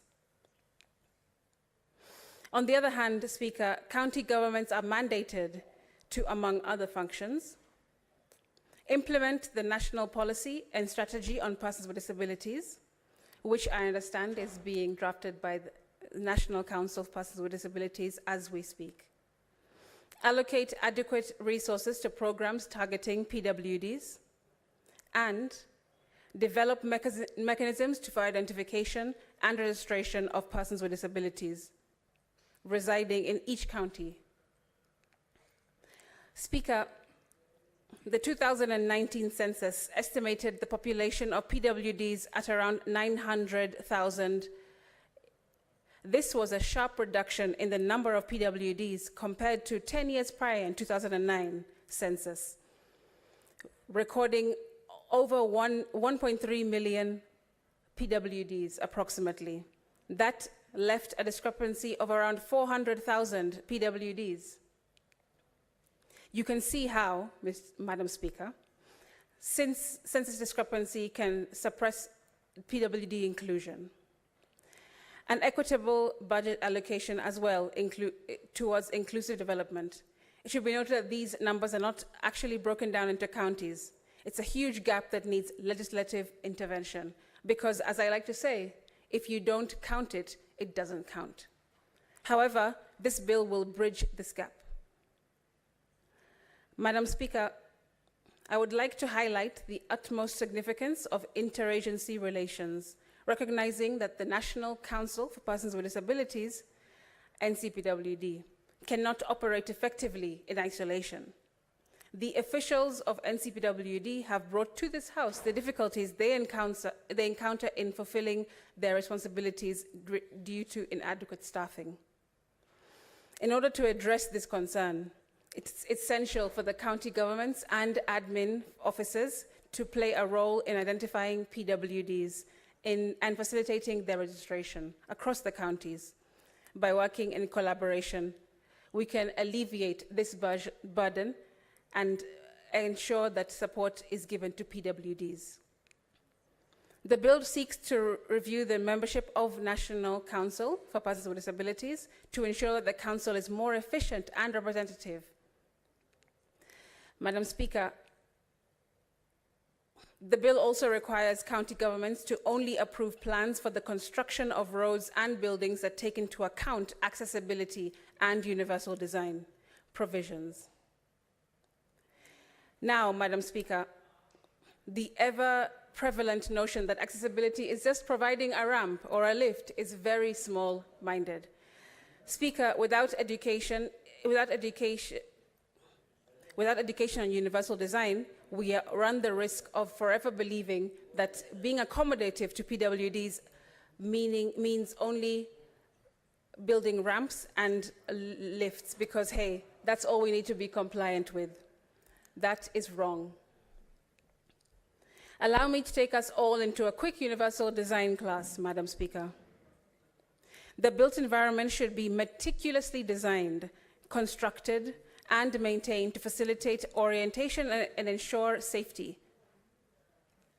In my world of inclusive transport and mobility, Speaker, orientation specifically means the ability to navigate, identify potential hazards, and determine when one has reached the destination. For example, when designing pathways, it's crucial to ensure that an adequate width, free from obstacles with a continuous, firm, durable, slip-resistant surface is provided for. Appropriate measures such as universally designed drop curbs, tactile paving, and handrails should also be incorporated to avoid accidents and injuries. To allow for the passage of 2 wheelchair users, a minimum unobstructed width of 1.8 meters is recommended, so that in a fire breakout, sufficient space is provided to prevent casualties. In the case of ramps, they should have a surface width of at least 1.2 meters. Further, both the foot and the head of the sloped path, stepped path, or ramp should have an end landing.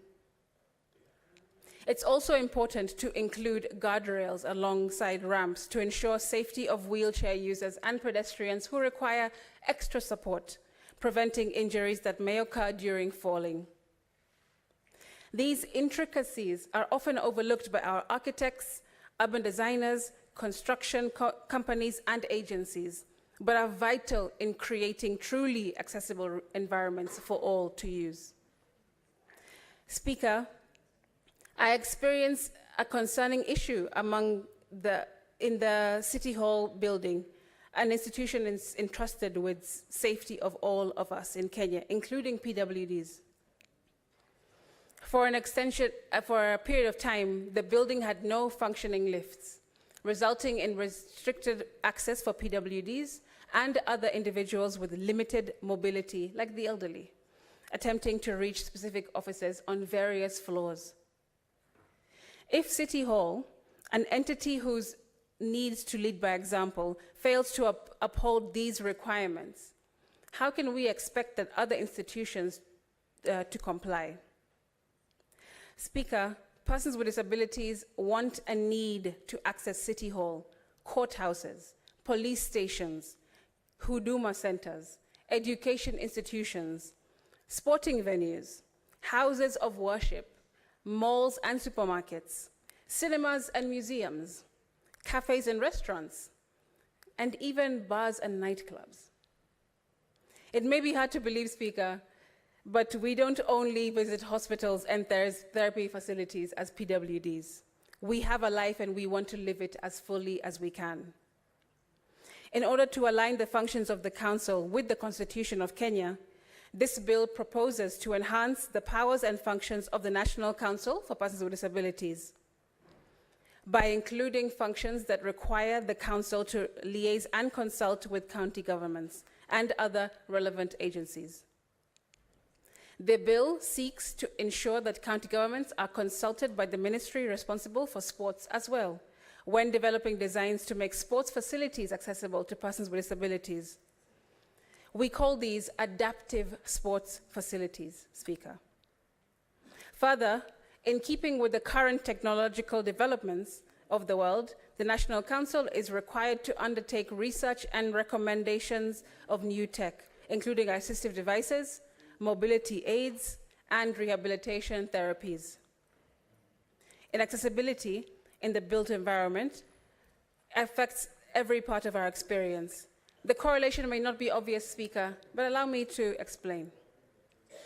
As PWDs, inaccessible primary schools mean that we often receive far less adequate early childhood interaction. Inaccessible high schools means that we miss out on the integral adolescent education that we need. and inaccessible university campuses mean that we miss out on the qualifications that we need to be employable. If we manage to withstand all of these barriers, still we battle as adults with inaccessible workplaces, public transport systems and stations, as well as inaccessible essential services, including health and wellness, financial, recreational, cultural, and governmental services. This bill also proposes to deal with the realization of rights and incentives for persons with disabilities. The bill is specific on the following rights, among others: the right to equality and non-discrimination, the right to legal capacity, the right to marry and form a family, the right to human dignity, the right to education, the right to work, and the right to health. The bill provides for incentives and reliefs, including tax exemptions, incentives for local manufacturers of assistive devices, access to credit, exemption to taxable income if you're an employer person with disability, and exemption from postal charges. The bill makes provisions against harmful practices, torture, and cruel treatment against PWDs, providing for life imprisonment on conviction. The bill also amends the Films and Stage Plays Act to compel makers of film to make such films accessible to people with disabilities, which I personally very much enjoy as a provision. Madam Speaker, we have an obligation to ensure that persons with disabilities are at long last recognized, respected, and included in our society. Building the environment through inclusive development is far more than just development, Speaker. I see it as a common thread that either brings PWDs closer to or further away from the dignity, independence, safety, confidence, equity, and inclusion that we work twice as hard to enjoy every day. To do so, we must pass this bill. It is in this context that this bill proposes to impose obligations on each level of government to address socioeconomic needs of PWDs in all areas. Speaker, to conclude, by repealing the PWD Act of 2003 and introducing these comprehensive provisions, we can break free from the shackles of neglect and forge a path of progress. This bill demands our collective action and unwavering determination to transform the status quo. It calls for the national and county governments to assume their responsibilities, ensuring that PWDs are treated with dignity and respect and provided with equal access to education, employment, transportation, and other essential services that all other Kenyans enjoy. Let's challenge ourselves to envision a society where disability is not ignored, but a realm of untapped potential for far-reaching diversity, equity, and inclusion in Kenya. Madam Speaker, at this point, I beg to move and call upon, I'm not sure if my seconder is here behind me because I can't see, but my seconder was Nairobi Senator. He's not there. He stepped out. Thank you. I then call upon Senator Cherargei, if you would be so kind to second. I thank you. Senator Cherargei. Thank you, Senator Sige.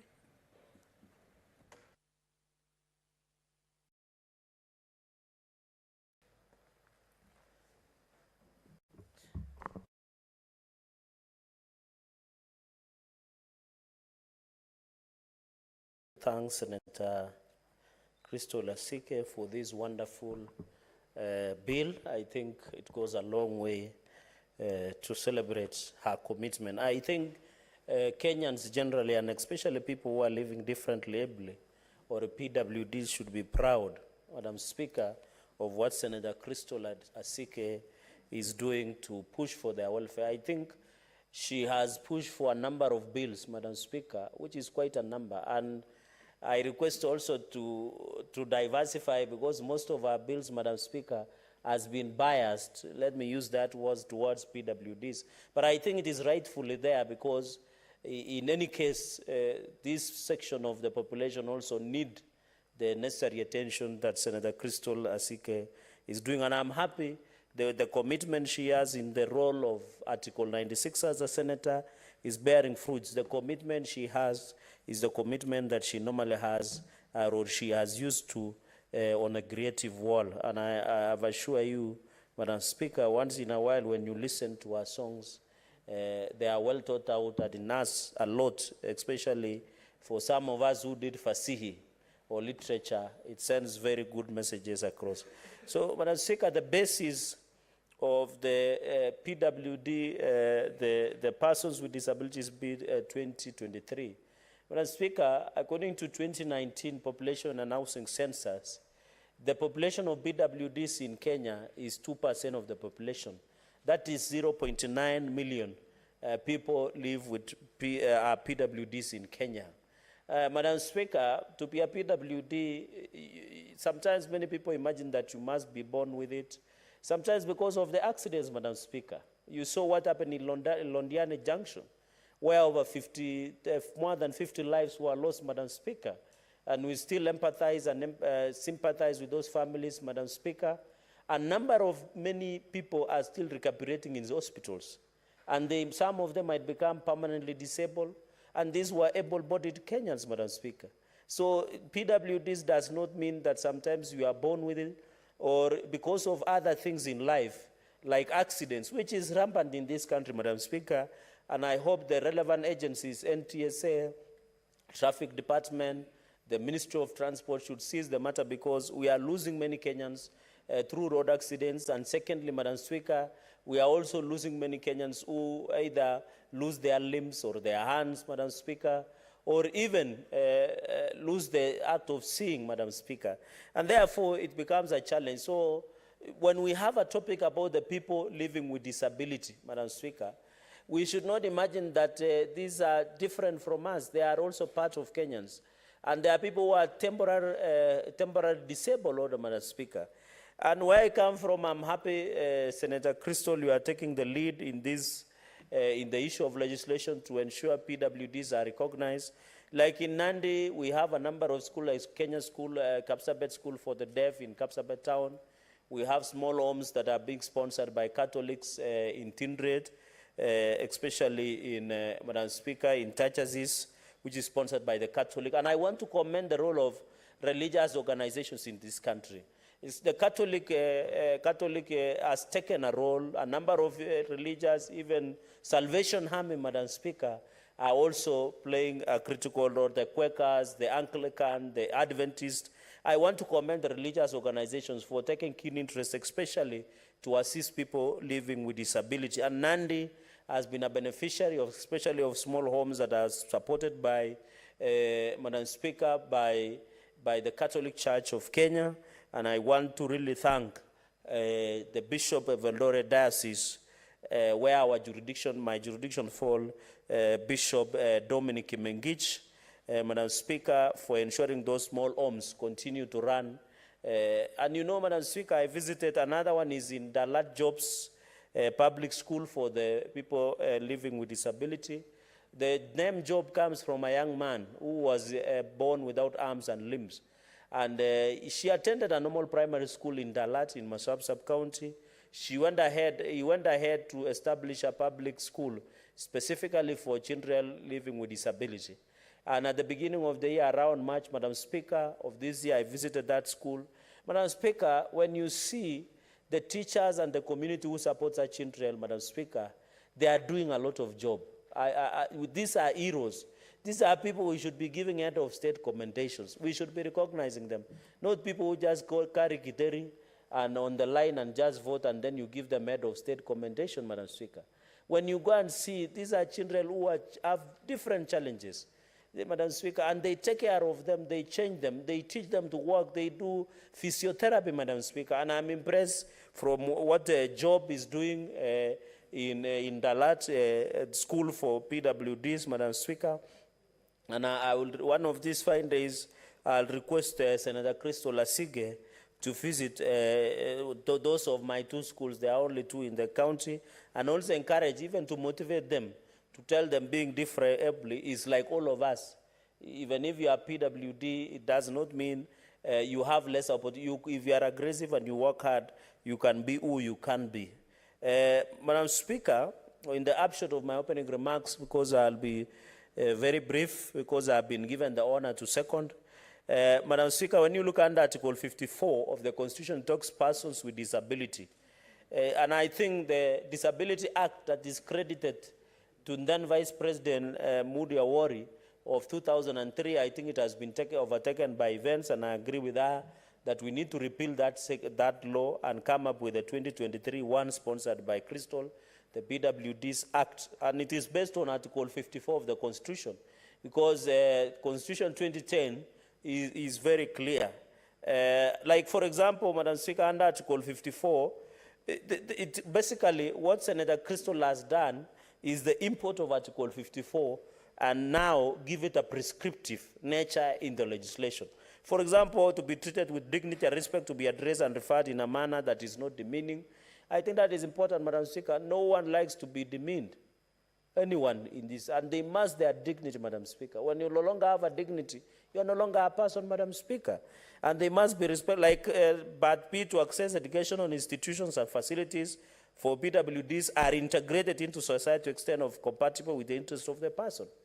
Madam Speaker, and I want to call upon parents, because research has shown that some parents, when they get children with PWDs, they hide them, Madam Speaker. They don't take them to school. They see as a curse, especially in our African sector, Madam Speaker. You don't choose, somebody was saying you don't choose the parents you are born to. And Madam Speaker, you also don't choose the children you get. So I want to ask parents across the country that let us be proud of our children, whether they are children living with disability or the normal children. And it does not make sense you hide that child because he's partially blind or cannot walk or has the challenges of walking or coordination and is a PWD, a PWD, Madam Speaker. We need to see them, like our friends that are seated on your gallery, the students and pupils that are seated there. We need, if you have a child, let them be integrated as part of the society so that they don't feel less of being human being, Madam Speaker. And I'm happy that, Madam Speaker, in the last session, we had Senator Maura, who was a PWD in terms of albinism. We have now a number of colleagues and the champion of PWD, Senator Crystal Lasige. So we need that reintegration. I think somebody was telling me in terms of the speech of the child, coordination of movement, to be part of the engagement. Part C, Madam Speaker, to reasonably access all places, public transport and information.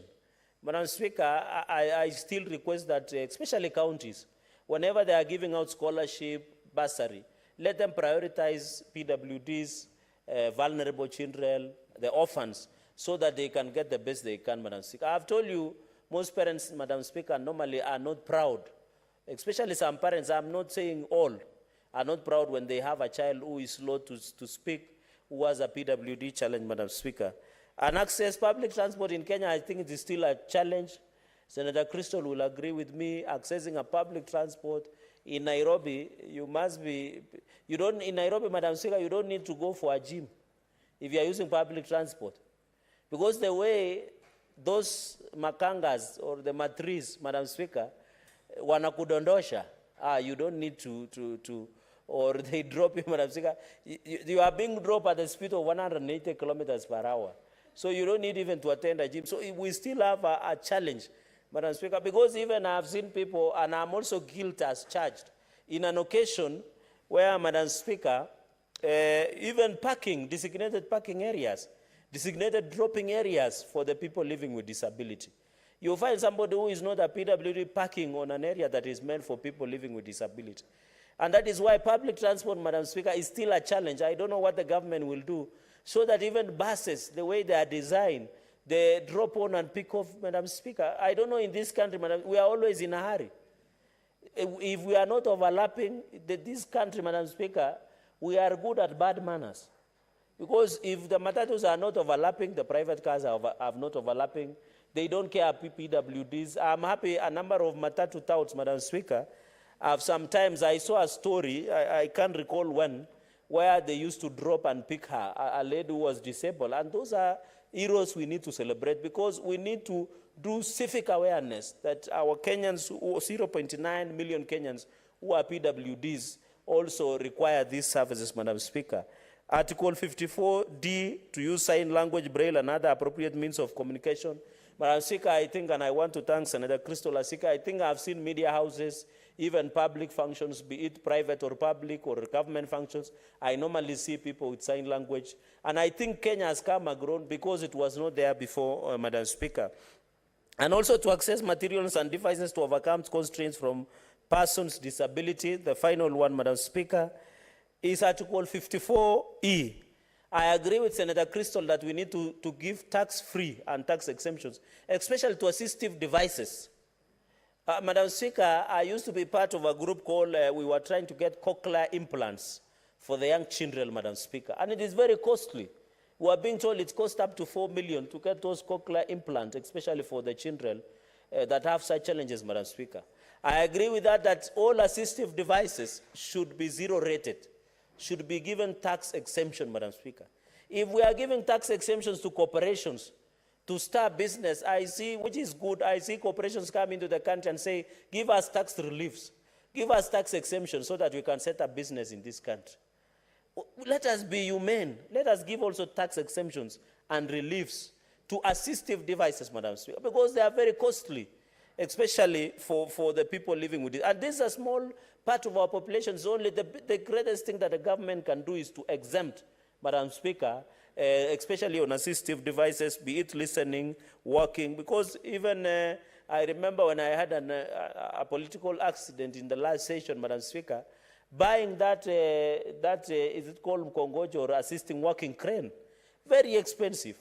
I doubt even not, and that is why when you go to the village, Madam Speaker, you get somebody working with the miti, this one, Adonna Ribagora, because, Madam Speaker, it is expensive to get the crane, Madam Speaker.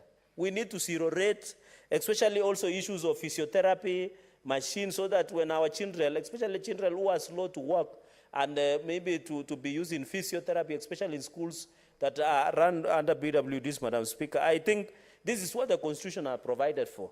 I want to appeal to the government.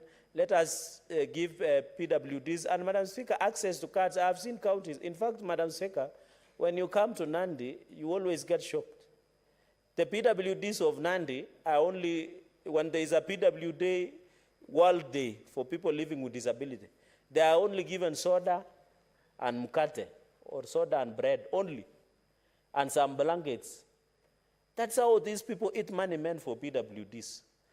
Because you are demeaning them. You are saying the PWDs are what, only soda and bread and a blanket, instead of even providing for the wheelchairs, for assistive devices, for designing offices and government offices and public transport with ramps and access, Madam Speaker.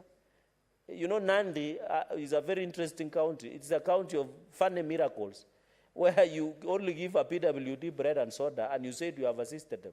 And that is how money are lost in counties. Madam Speaker, counties must be held accountable. Let them provide assistive devices. Let them provide necessary support, Madam Speaker. Because, and Madam Speaker, at least for me, from where I come in Nandi County, Madam Speaker, at least me, I'm the only one who cannot be taken to court to the DCI by a governor. Most of the young men in Nandi, when they criticize governor on social media or in funerals or in public functions, you are taken to DCI.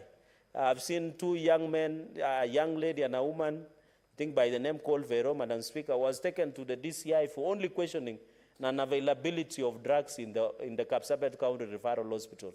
Madam Speaker, I think governors are becoming some demigods, and especially the governor for Nandi, because they are using the power they are given to abuse and frustrate the young people for questioning, Madam Speaker, the social audit.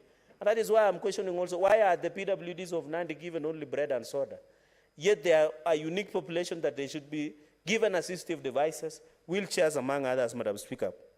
Finally, because I can see I still have 5 minutes, Madam Speaker, the state shall ensure the progressive implementation of the principle that at least 5% of the members of the public in elective, I don't know what we are doing in that part of elective, we are still doing badly. We need to tell Kenyans that you can be a PWD, but I can see the member of parliament for Westlands, Tim Wanyonyi. Madam Speaker, I think he's serving the third term in parliament. Senator Otsoso, is it right? I think he's serving the third term. Tim Wanyonyi, Madam Speaker, member of parliament Westlands. I want to thank the people of Westlands because they have shown the country that you can elect a PWD to represent you. And Tim Wanyonyi has represented the great people of Westlands just like any other able people, Madam Speaker. I know of a number of legislators, Madam Speaker. We are doing badly. The Constitution is 5%. So do 5% of 67 senators. How many should senators be PWD? Madam Speaker, at least we have one we are proud of, Senator Crystal Lasige. And also the appointive. I don't know, Senator Asike, you should bring a statement on the status of appointive. Be it, and I don't want you to be biased against only national government. I want you to request the compliance of this Article 54(2) in terms of national executive. The Parliament, Madam Speaker, is failing. We are the lawmakers. I don't think the PWDs we have in Kenya, in Parliament, who work for us, Madam Speaker. If you look for it, ni kama kutafuta sindano kwa mahindi, kwa nyasi. Even here in Parliament, we are guilty as charged. Can we meet the 5% of our workforce under Parliamentary Service Commission? Unfortunately, Madam Speaker, you sit in the Speaker's panel and you can pass our message. The Commissioner, Senator Kenyan, was here. I would have asked, even the PSC might bring us, if they are complied with 5% of the people living. The national executive, the county governments, the parastatals, Senator Asige, take the bull by its own and demand, and it be tabled in the Senate, Madam Speaker, so that we can be aware whether we are meeting 5%, Madam Speaker. And I know you as a senior legal practitioner in this republic and a former Secretary General of the ruling party. You can also assist us because you are a lawyer. I expect lawyers, Madam Speaker, even to give pro bono. As even, I don't know where we can include in the law, Senator Crystal, to also request that we get pro bono legal services for PWDs. Madam Speaker, can you believe where I come from, Nandils? Many workers who pluck tea get injured by war, Madam Speaker. Their hands are cut off and they are only paid peanuts. When they are working in those tea estates in Nandi and across other tea estates, Madam Speaker, they don't imagine that they will be disabled. But because of how they, and I know you have handled such matters, especially in Employment and Labor Relations Court, and I'm happy in KICC that there is a symposium on employment. Senator Crystal, we have another small, another dangerous, silent people that is forcing people to be, especially our tea estates, because of pangas. People are losing their limbs, their fingers, their eyes, because, Madam Speaker, as they do that job, it is very unfortunate. So, Madam Speaker, I want to appeal that let us widen. This thing is not only unique, Madam Speaker, to only people who are born with, but we get along, Madam Speaker. And there is a crisis. I went to court, in the labor court. You get people who are working in tea farms. In many other farms, Madam Speaker, they have lost their limbs, their fingers, their hands, Madam Speaker. Even another killer that is causing disability is the border. We need to also, I am happy that the President a few months ago launched training for borders. And I'm happy a number of even my chairman of border circle in Nandi attended. Madam Speaker, when you go to casualty in Moi Teaching and Referral, in Kapsabet, in all our facilities, even near KNH, there must be an accident caused because somebody is injured through motorbike. I'm not saying the borders are bad for the country. They are not, but we need to teach them so that they cannot continue to injure and cause grievous bodily harm and create, Madam Speaker. Madam Speaker, I want to conclude with, since I don't know, I'm the seconder, but my time has been limited. Madam Speaker, I just want to go to obligation of counties, section 5. Senator Chiralige, I'll give you only half a minute to conclude so that you second that. Point of order, Senator Wakoli. Can you freeze that half a minute? Frozen. Thank you, Speaker. I want to standing order number 105. My good learned friend alleges of people being taken to DCI by His Excellency's governor. if a senator has sufficient reason to convince the speaker that standing order, is it in order for the good advocate barrister to allege that bloggers or young people working online will end up being disabled by the standing governor? Is it in order to say that boda are bad people? Are you talking about boda riders or the motorbike itself? Thank you, Speaker. Honorable Senator Chiradige, you know the firm rules of the standing order. Correct. And the procedure and the practice of this House. Correct. You cannot allege facts without proving them, especially when you're alleging them against a person who is not before this House.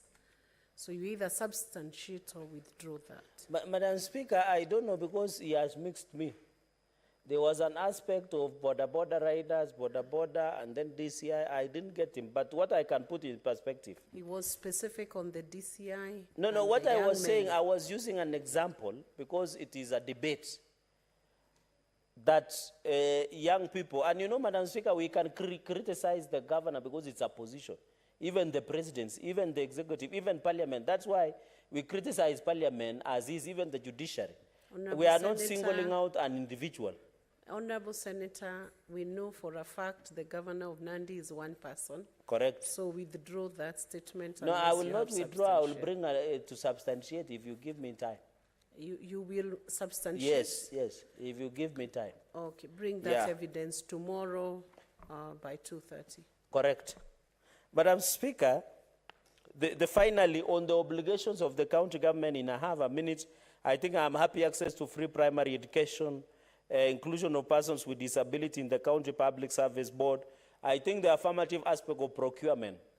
Because if you want these people, Madam Speaker, to work, empower them. And the only to empower them is giving them the finances. Madam Speaker, with those very, very many remarks, I want to thank Senator Crystal Lasige for this wonderful bill. I know the PWDs in this republic will be proud of the Senate for being part of midwifing this one of the wonderful bills and in fulfillment of Article 54 of the Constitution of Kenya 2010. Madam Speaker, with those very, very many remarks, allow me that I beg to second this bill. Thank you, Senator Chiradige.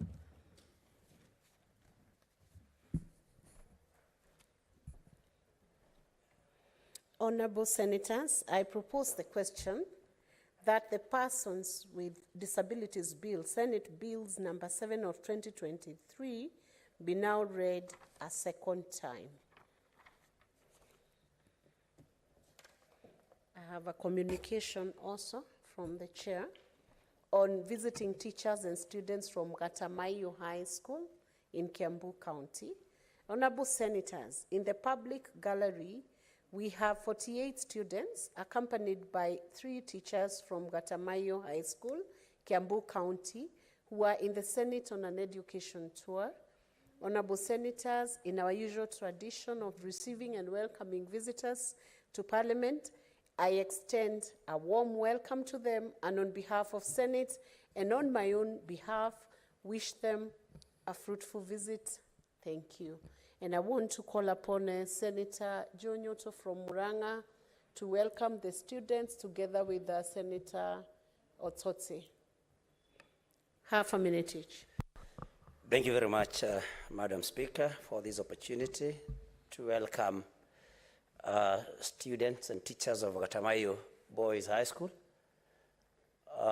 We want to thank the administrators of that particular school for choosing the Senate as a place where the students can come and learn. And we want to welcome them here, like you have said, Madam Speaker. And we want to tell the students that what they have seen happening here is exactly what they should aspire to be doing in the future. Very sober debates, very sober contributions, and this is what the Senate does. I know they will be taken through the roles of the Senate by the sergeant-at-arms and those that receive them. But, Madam Speaker, I want to tell them that we were students like them. And we are here because first, we believed in God and we carry the belief in God in our hearts. we obeyed our teachers and our parents, and most of all, or above all, we worked hard. And so, our dear boys, sons from Gatamayo, welcome to the Senate. Thank you, Madam Speaker. Senator Joe, Senator Utsotsi. Thank you. I'm Godfrey Utsotsi, the Senator of the good people of Vihiga County. I also join in welcoming the students from Kiambu County to this Senate this afternoon. Kiambu is a great county, and historically Kiambu has produced 2 presidents of this country. So you are welcome to the Senate, and I hope you learn a lot from what you are seeing around. Coming to the gallery is a very refreshing thing. I got interested in politics and leadership because in the 90s, when I was at the university, I used to frequent the public galleries. Those days, they used to allow members of the public to come to the galleries, and I learned a lot. I saw people like Martin Shikuku, I saw people like Mwai Kibaki, Raila Odinga, people like James Orengo, and I learned quite a lot. By then, William Ruto was not there. He came in 97. So he's a very recent politician. So I get to know a lot, and I got interested in politics, and I worked hard to become nominated member of parliament and later on the senator of the great people of Vihiga. So I'm sure you will learn 1, 2 things and you'll get interested, but for now, concentrate on your studies, grow in your academics, and become professionals and join politics after you have worked and understood how the environment works, how professionals work, to get experience and understand leadership from there. So welcome again any other time.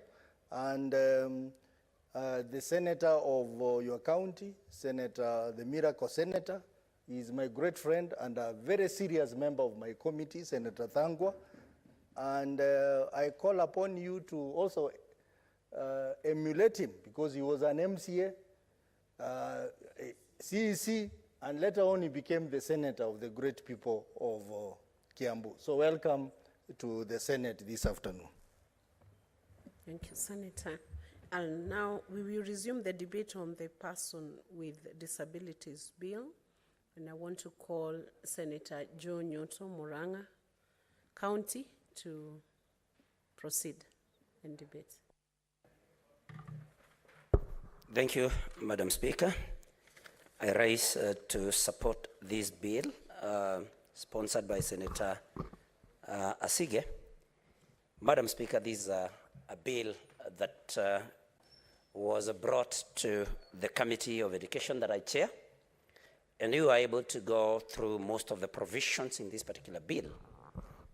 And Madam Speaker, we have also been able to organize as a committee a visit to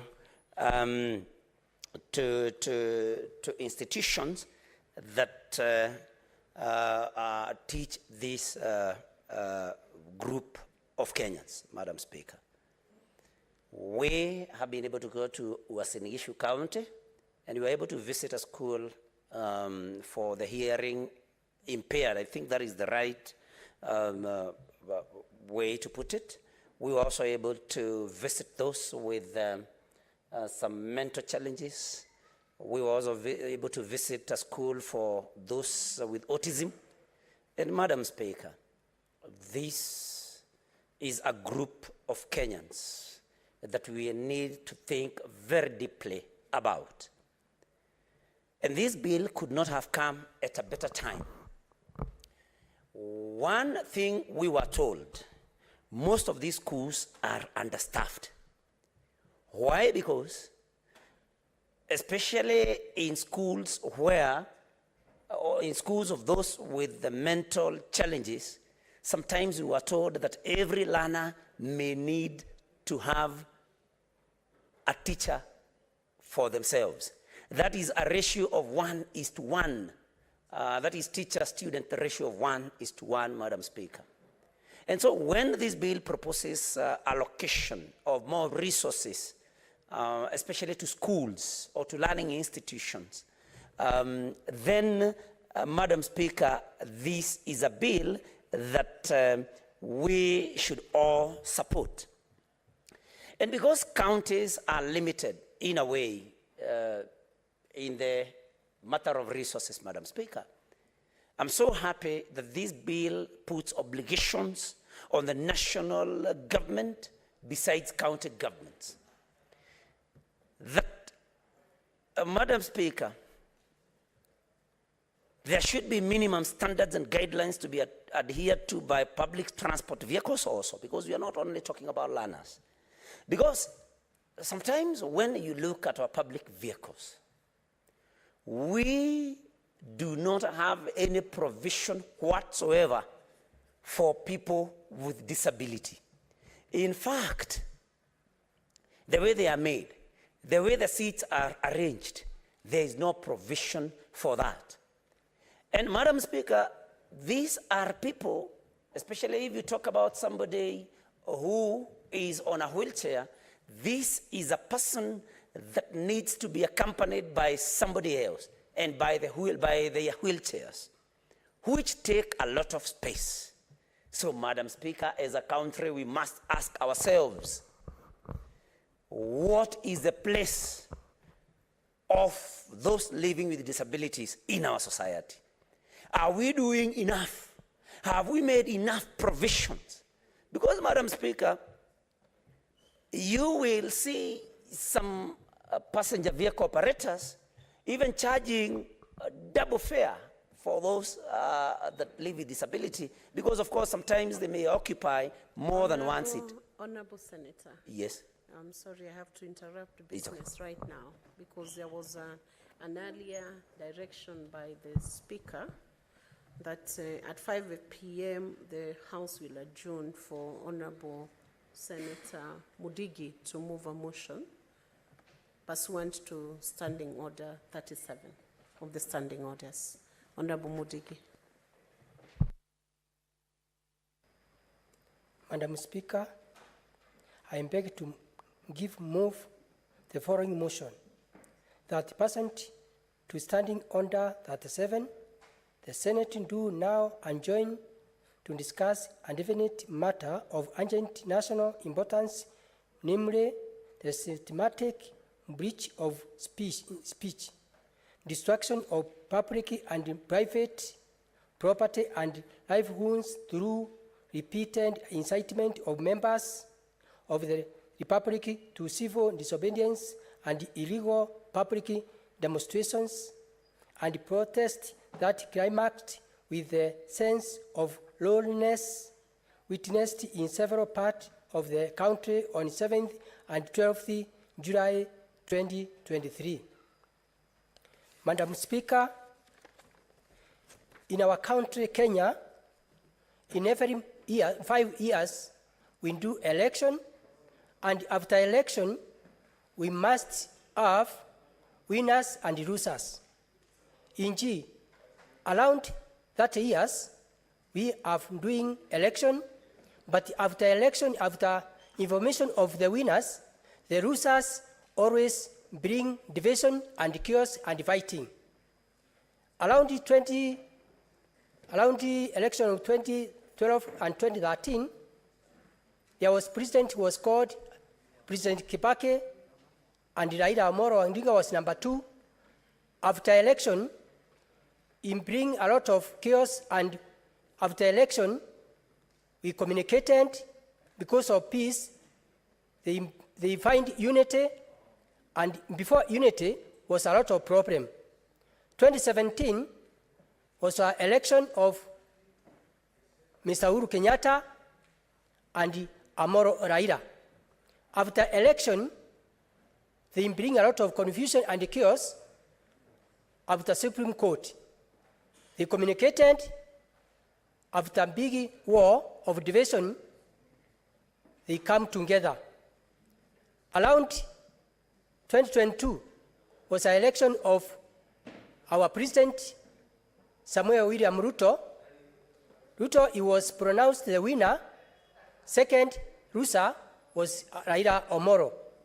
But after that, now it is about some years with a lot of confusion.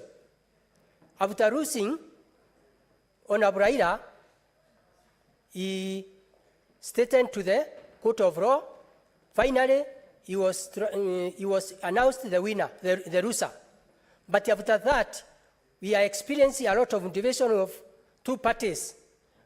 In Kenya, every time we have a lot of confusion, a lot of breaking of many houses, fighting, even burning cars of the people, and a lot of confusion.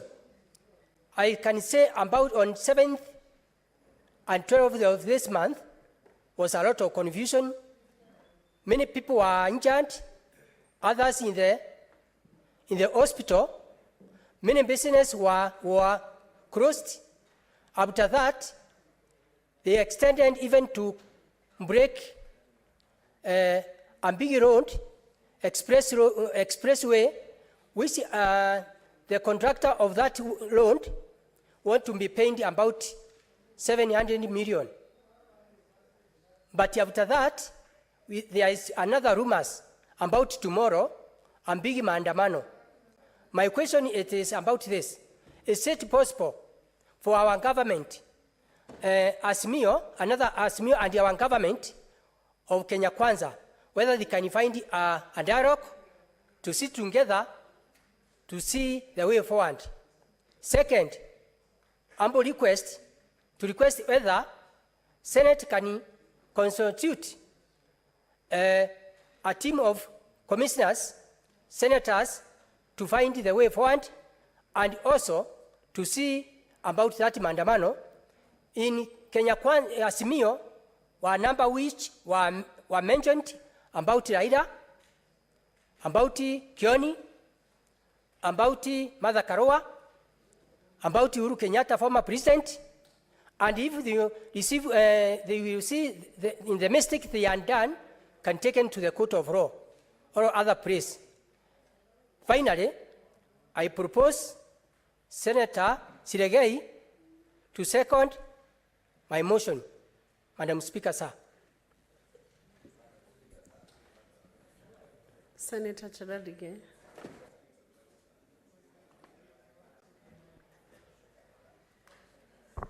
Thank you, Madam Speaker. I rise to second the adjournment motion to discuss the issue of national importance as per our standing orders. Madam Speaker, I think the upshot of the argument of Senator Mundigi is based on article number 37. Madam Speaker, allow me to read this provision because I've seen our colleagues in the minority side and Azimio One Kenya Alliance quoting it.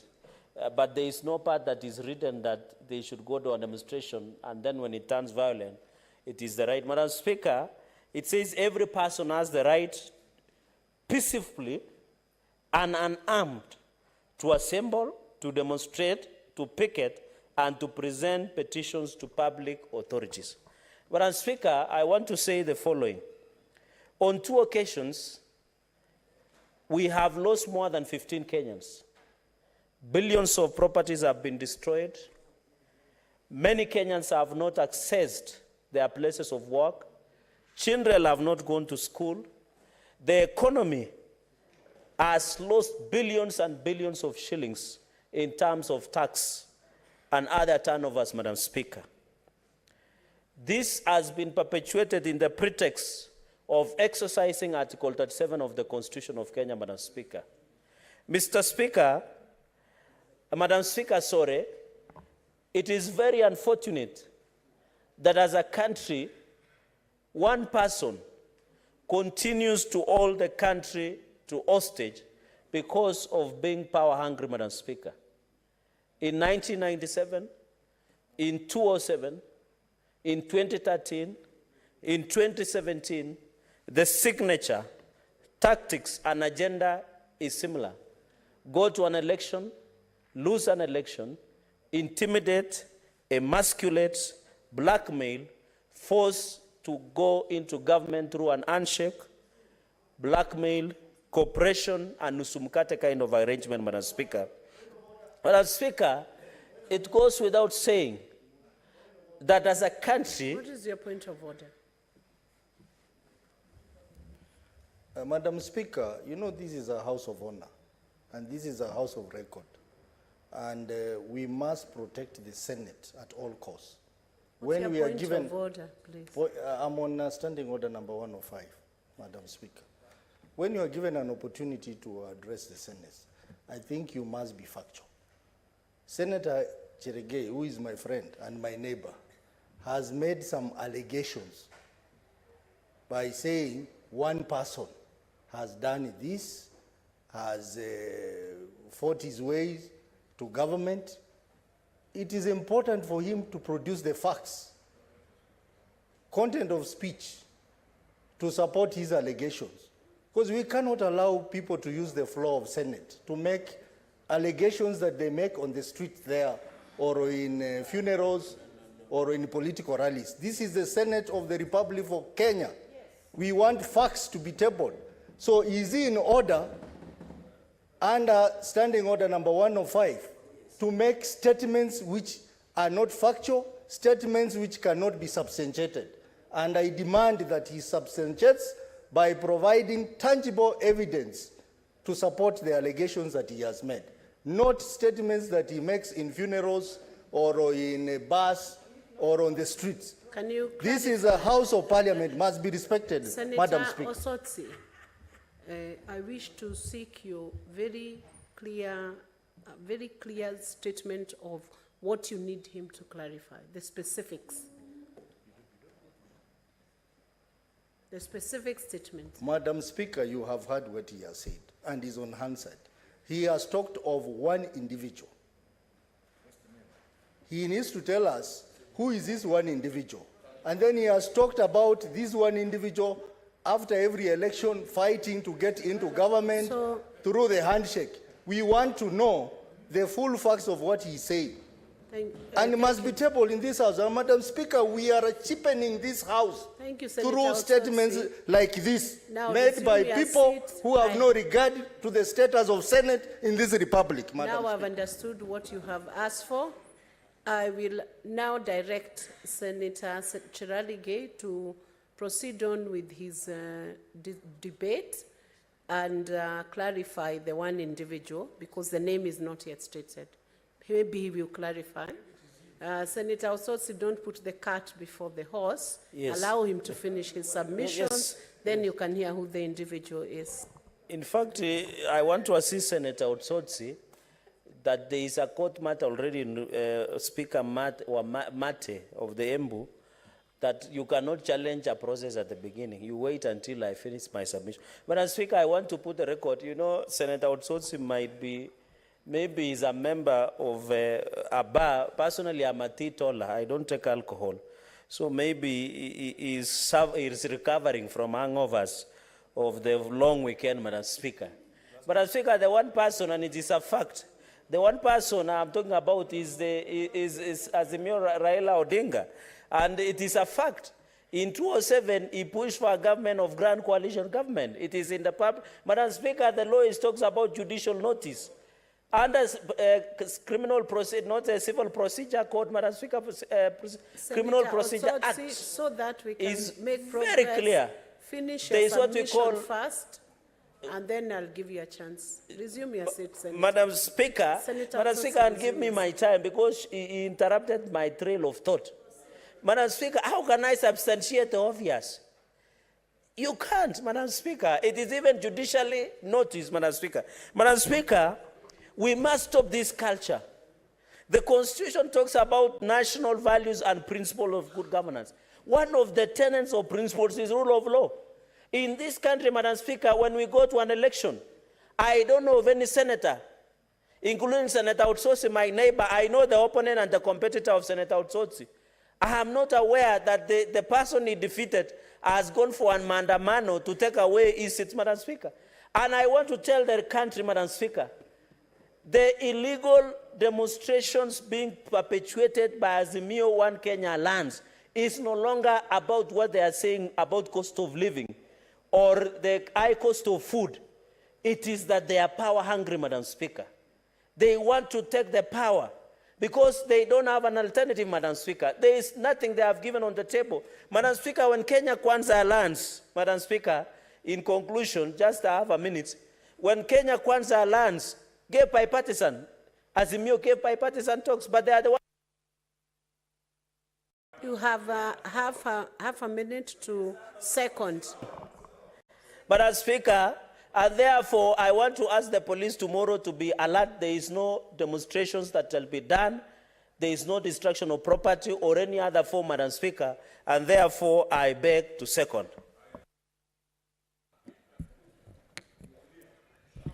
Honorable Senators, I propose the question that pursuant to Standing Order 37, the Senate do now adjourn to discuss a definite matter of urgent national importance, namely the systematic breach of peace, destruction of public and private property and livelihoods through repeated incitement of members of the public to civil disobedience and illegal public demonstrations and protests that climaxed with the scenes of lawlessness witnessed in several parts of the country on 7th and 12th July 2023.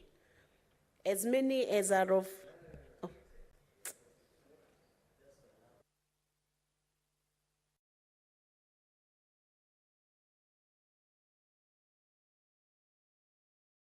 we will now allow for debate on this.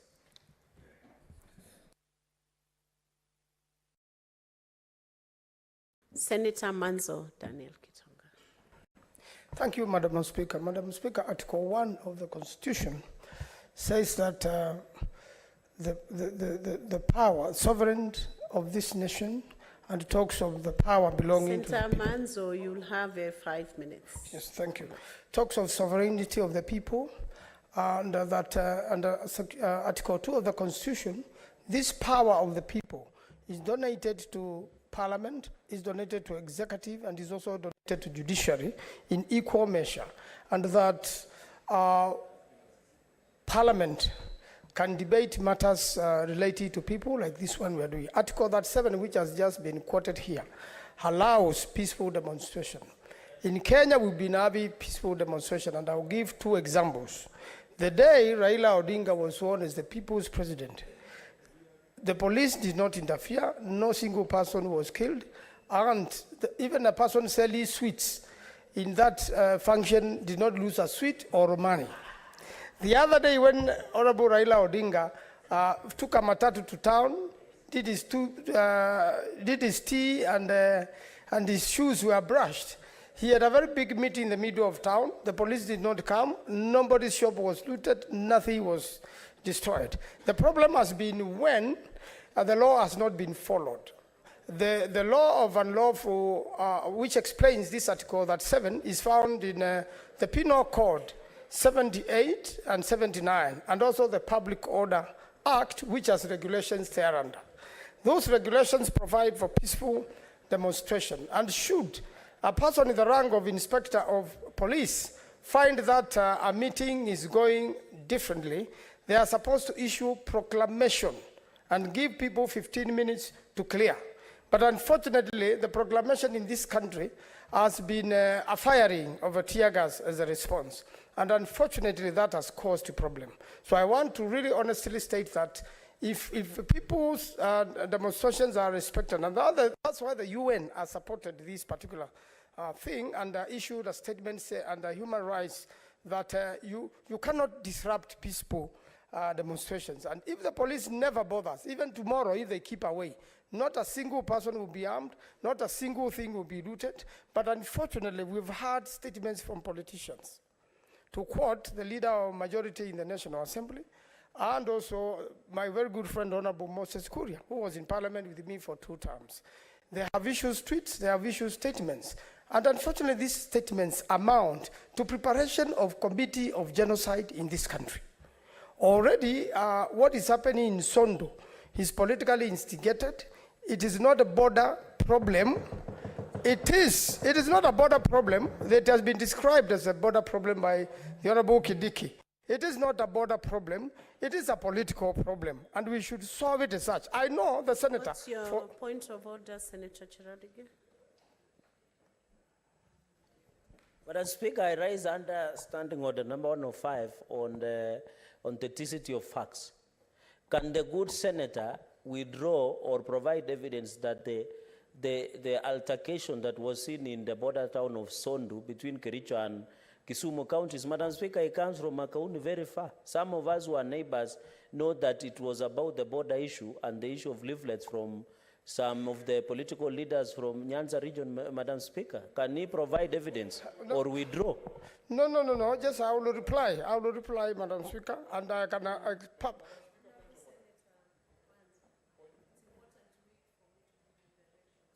My apologies. So that we have order in the House, can you respond to the point of order that has been? Thank you. The Honorable Kidiki issued statement, and I've been talking to the senator, the leader of majority in this House, who has explained to me the whole situation. My interpretation of the law, which is very clear, those are tribal clashes, and it is the leaders are doing everything in the two counties to mediate. The two senators are mediating, and they are making sure nothing goes wrong and no other Kenyan is injured, and I think I congratulate them for that, but that again is preparation for committal of genocide. Tomorrow, vigilantes have been arranged to come and confront demonstrators. Honorable Senator Manzo, you know that is a very serious national matter, which is live. You would need to substantiate. Can you bring evidence to that effect?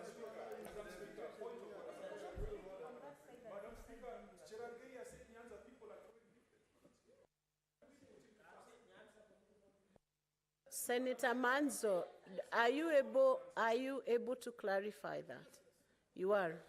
Can you provide evidence by tomorrow, 2:30? Please do. We proceed. I proceed to say that also the plans, just 1 minute. Let him finish, I'll give you a chance. The planned demonstrations tomorrow, there are statements to the fact that the tactics have changed, and that Minister Kuria from his street and the leader of majority in the National Assembly have organized vigilantes to confront peaceful demonstrators. Again, that is preparation to commit a felony, namely genocide. So the majority side is preparing to commit genocide in this country.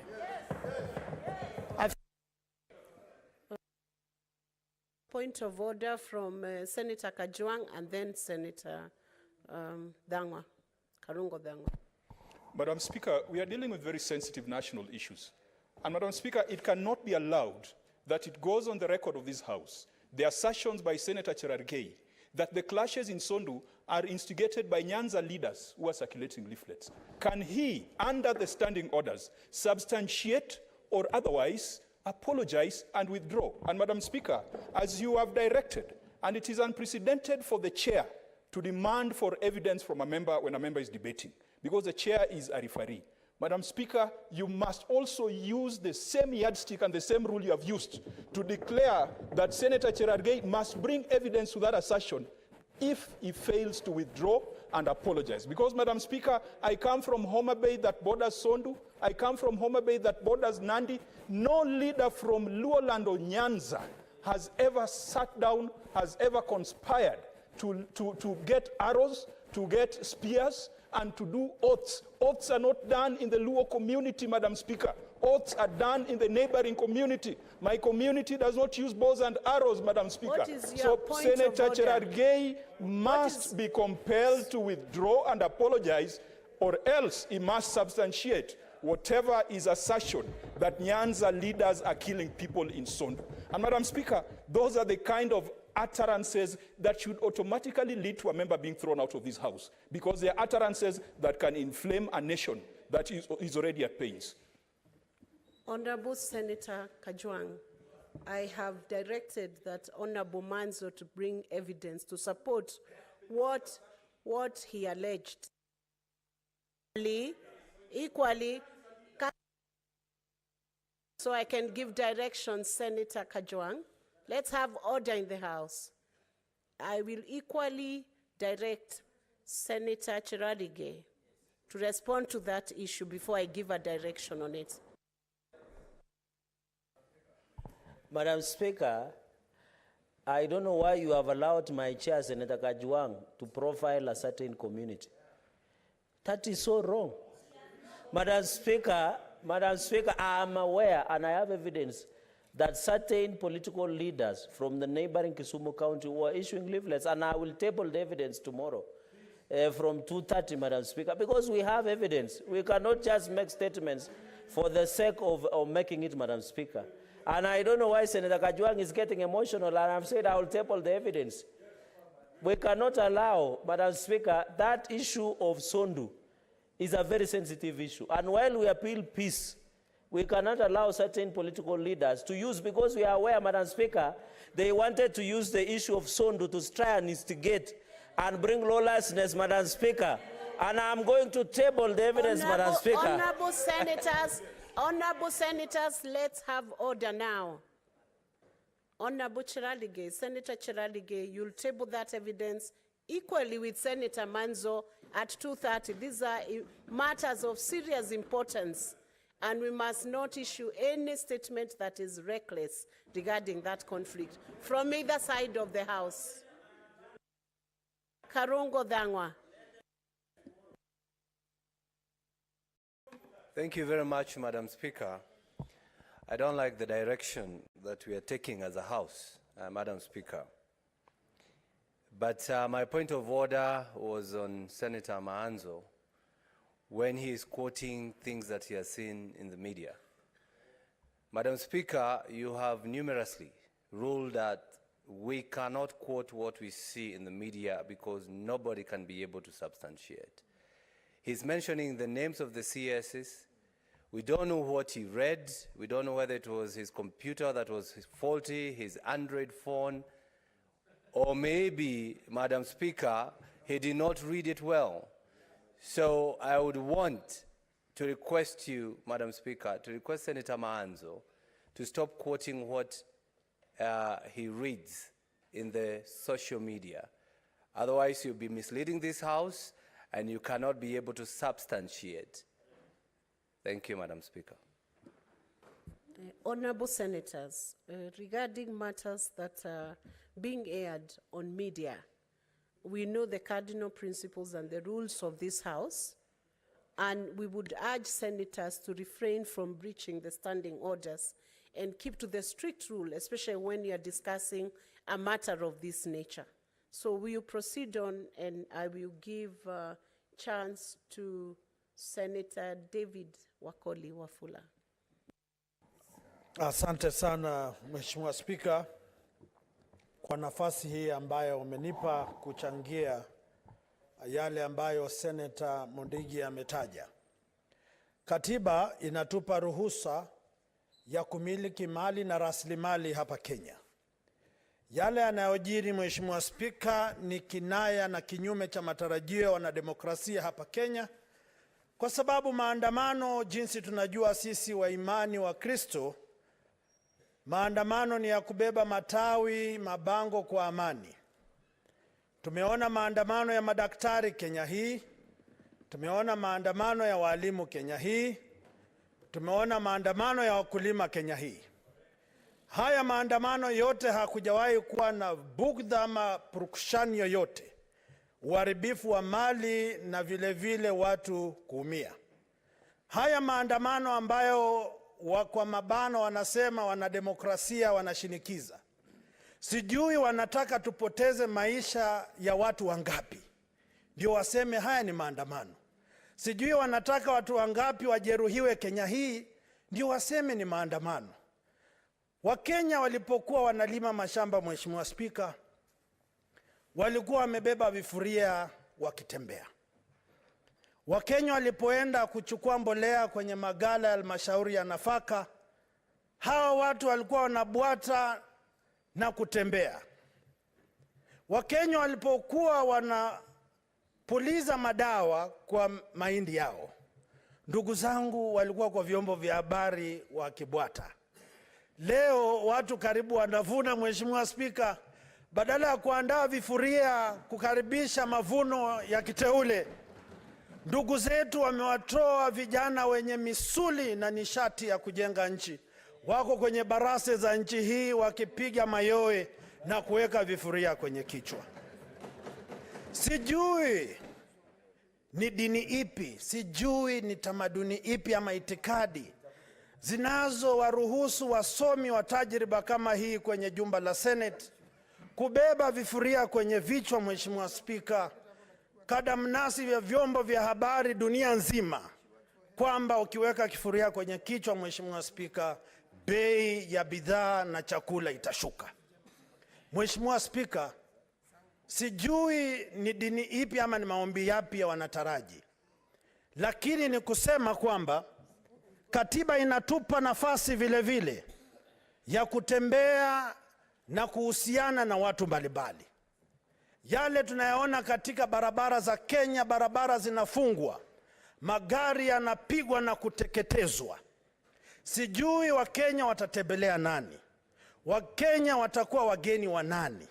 Wakenya watapata huduma za usafiri, za matibabu, za usalama kivipi iwapo maandamano ya kidemokrasia yanaweza kusababisha kuteketezwa kwa bidhaa katika miji ya Kenya? Sijui wanataka tuteketeze mali kiasi kipi ili tujue kwamba haya ni maandamano. Hili ni jumba la Senate, watu waje wajieleze, wajitetee. Kuna jumba la kitaifa, watu waje wajitetee. Hivi sasa tumekuwa tunatunga sheria mbalimbali za kilimo na ufugaji, hawasemi chochote. Bei ya unga imekuwa juu, hakuna mtu anapinga. Ukienda Tanzania, ukienda Uganda, ukienda nchi za ughaibuni, hali ya maisha imepanda. Lakini sijaona Waingereza wakibeba vifuria kwenye kichwa. Sijaona ndugu zetu wa Tanzania wakibeba vifuria kwenye kichwa. Falsafa ya sufuria kichwani imetoka wapi? Mimi naomba Mheshimiwa Spika, kwa mara ya kwanza katika Kenya hii, yale ambayo viongozi wanatamka mbele ya umma na kupiga vifua kwamba lazima nchi isimame, kwamba lazima biashara zivunjwe, hiyo sio demokrasia, hiyo sio haki ya Wakenya. Mimi naomba viongozi tumakinike, tuwe majasiri, tusimame wima na tujadili, tubainishe mbichi na mbivu kikatiba, tusuluhishe mambo haya, lakini sio yale ambayo naona kwenye barase za nchi ya Kenya. Mwisho kabisa, kuna tabia mbovu ambayo nimeona, Mheshimiwa Spika, ndugu zetu wanatumia vyombo vya habari kusambaza Senator Wakoli, your time is up. Senator Moses Kajwang, Otieno. Madam Speaker, I rise to contribute to this motion that has been brought by Senator Mundigi. When Senator Mundigi gave notice of this adjournment motion, after 5 minutes, he was again on the floor of the Senate asking for a statement on the subsidized fertilizer scheme, alleging that the subsidized fertilizer is unavailable, it has been brought too late, and it is not serving the ends that it's supposed to serve. What a contradiction, Madam Speaker. And I want to tell Senator Mundigi, the mover of this motion, that tomorrow we shall be on the streets to ask for questions about that subsidized fertilizer. Madam Speaker, I want to assure Senator Cherargei, who also spoke to that statement, and Madam Speaker, I was not in the chamber, but I was following, and he made a very eloquent, a very articulate rider on that statement, saying that when he was in Nandi, the farmers said it should extend beyond maize farmers, it should go to sugarcane farmers, it should go to other farmers. Tomorrow we shall be on the streets demanding that the fertilizer goes to sugarcane farmers. Senator Moses Kajwang, I want you to heed when I rise to speak on something. Senator Medhu, what's your point of order? Speaker, I would not want to have interrupted my chair. I'm actually surprised that he's saying that tomorrow he will not be in the House, where we'll be having 2 sessions in the morning and one in the afternoon. But my point of order is that on the Standing Order 105 Statement of Facts, Senator Kajwang, my chair, is alleging that Senator Mundigi, rose and brought a statement to this House to say that there's no fertilizer, or fertilizer is not being distributed. And if he had given time, or he had, he had read the statement, you know that the question that Senator Mundigi asked is the distribution to the smallest devolved units. It's not availability of the fertilizer, Madam Speaker. The question of availability, Madam Speaker, the government of Kenya, we cannot be disrupted. The government of Kenya, Madam Speaker. Wait for your turn, my brother. The government of Kenya, Madam Speaker. Senator Kajwang, can you be orderly? Resume your seat. Be orderly. Yeah. I gave him a chance to speak. Let's have order. Senator Methu the person has to the floor. the person to define what amounts to a point of order is the Speaker. So just hold your horses, Madam Speaker. The government has intimated that we have distributed 5 million bags of fertilizer, Madam Speaker, and the question that Madam Speaker, the question that Senator Mundigi asked. The question that Senator Mundigi asked. Can we have is, order from the minority side? You are not the one guiding the House. Can you have order? Senator Methu, finish your point of order. No, Let's have order from Senator Kajwang. I feel that Senator You are Kajwang bordering on getting out of order. is out of order for misleading the House. That the statement that was sought by Senator Mundigi was about availability of fertilizer, Madam Speaker. Senator Kajwang, resume your debates. Madam and Speaker. respond to the issues of correctness of what you have stated. Madam in your Speaker, debate. Senator As Methu, raised as a Senator point of Methu order. can decide to believe what he wants to believe. But this is the intellectual amnesia that this House has been accused of. And if he wants me to withdraw, I withdraw. And if that's going to make him happy, then allow me to proceed. Madam Speaker, I want to stand with the many men and women who have been felled by police bullets while they are only exercising their rights that are enshrined in the Constitution. Madam Speaker, there are people in this country who wish to rule like Moi did. Unfortunately, they cannot rule like Moi because they don't have the Constitution that Moi had. There are people who think that they can rule like Kibaki. Unfortunately, they do not have the intellectual infrastructure and capacity to rule the way Kibaki did. Madam Speaker, we shall be on the streets tomorrow in pursuit of our economic, political, and social rights that are in the Constitution. And Madam Speaker, those rights are not granted by the Constitution. They are not granted by the state. The state and the Constitution are mere custodians of those rights on behalf of the people of Kenya. And so, when you see people out there with sufurias on their heads, and Madam Speaker, I've also not seen people walking around with wheelbarrows as a transformational economic model. So just allow us to walk with sufurias the way you also bamboozled the nation with wheelbarrows. And today, that wheelbarrow, Madam Speaker, is not moving because instead of greasing the wheelbarrow, they have poured sand on the wheels of that wheelbarrow. They have poured sand by making sure that petroleum is inaccessible, Madam Speaker. Just this week, a parent called me and told me that the school has imposed an additional 10,000 fee on all parents. Why? Because the cost of basic food and commodities has gone up, and school principals have to make sure that their children eat. I know the children that are sitting in the Speaker's gallery today, the parents and the teachers whose children are here in the Senate. Understand me when I say that even schools are unable to make ends meet.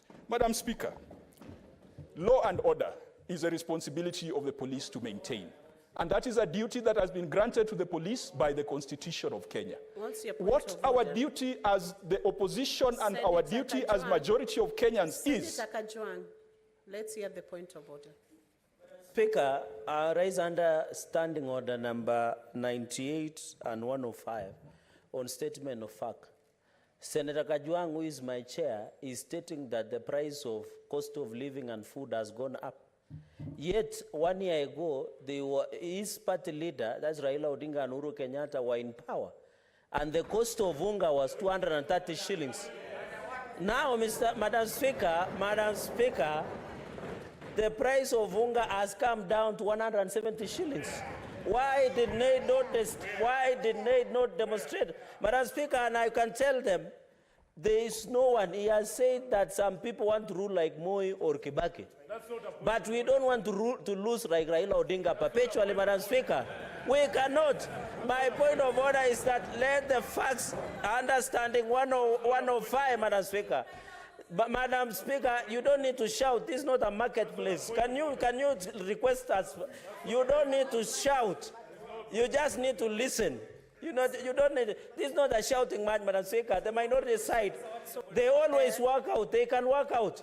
We don't care. They can work out. Madam Speaker, my point of order is they can work out. Who are they? They can work out. Madam Speaker, understanding 105. Madam Speaker, understanding 105. Are you listening? The Senator of Homa Bay. I'm talking, Senator Chiralige. Senator Chiralige, when the chair is speaking, you must heed. Correct.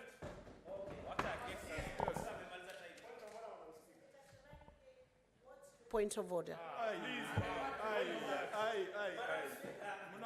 Madam Speaker, you need also to be protected because they are shouting, you can't hear. Madam Speaker, understanding 105 on responsible statement of fact. The Senator of Homa Bay, my very good friend, Madam Speaker, has alleged that the cost of living is high now. Yet 8 months, 9 months, when his party leader and Uhuru Kenyatta were in power, the cost of living was even very high. Is it in order, Madam Speaker, when we had the price of unga was 230 shillings. Now the price of unga is 170 shillings, Madam Speaker. In fact, resume your seat because that point was already spoken.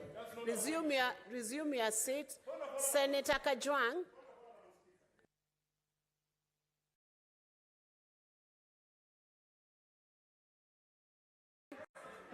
Senator Eddy. Senator Eddy. Senator Kajwang has the floor. Madam Speaker, allow me to, in response, educate Senator Cherargei on something called fiscal policy. I have given you direction, Senator And there are two critical elements when you're considering fiscal policy. One is the rate of inflation, 2 is interest rates, and 3 is forex rates. Madam Speaker, all these numbers have gone up. And Madam Speaker, I think Senator Cherargei should perhaps educate... Senator Kajwang, do you want to be informed by Senator Eddy? Yes, I'd like to be informed. Resume your seat. Donate your time to Senator Eddy. Madam, it's not a donation, Madam Speaker. It's okay. Let him continue. Proceed. I wish to inform my friend Senator Kajwang that the standing orders of this House, standing order number 101, protects you from responding to Senator Cherargei, who stood on a point of order and explicitly mentioned the name of Honorable Raila Amolo Odinga and mentioned the name of Honorable President Uhuru Muigai Kenyatta. Madam Speaker, is a president. Whether you like it or not, is a president. You will never be. You will never be. Don't shout at me. You will never be a president. You will never be a president. Respect the former president. He's former, but you will never be Cherargei. You will never be a president. Respect him. Madam Speaker, can I be heard silent? I can make noise than Cherargei can make noise in this House. Madam Speaker, I can make noise than Cherargei can make noise in this House.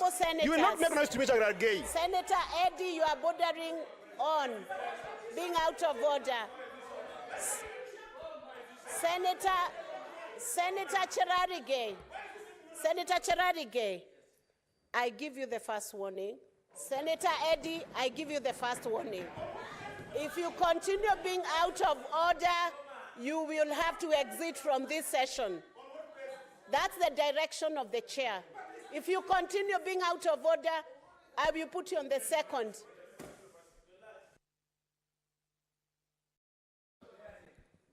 Senator Eddy, you maintain order as you give your submissions.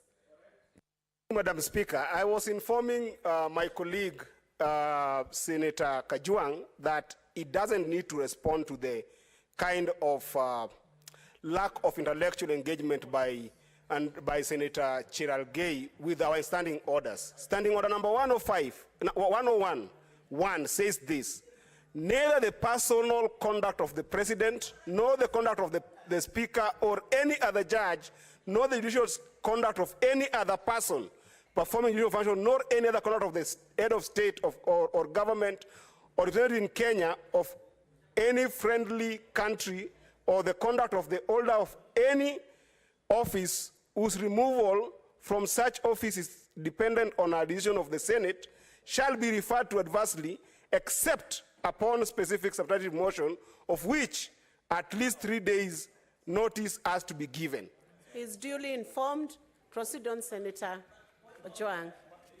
There's no point of order for you. Madam Speaker. Hold your peace, Madam Senator Speaker, speaking on Chiradi. behalf of the people of Homa Bay, I want to assure this House that we shall continue with our peaceful protests on behalf of the 50 million Kenyans who cannot afford a meal, on behalf of the Uber drivers who went to the street last week, on behalf of the Matatu drivers and long-distance truck drivers who went to the street last week, on behalf of the children of this country who cannot get as many meals as the children of Senator Cherargei, on behalf of the police who are being misused, who are being abused, and who are being...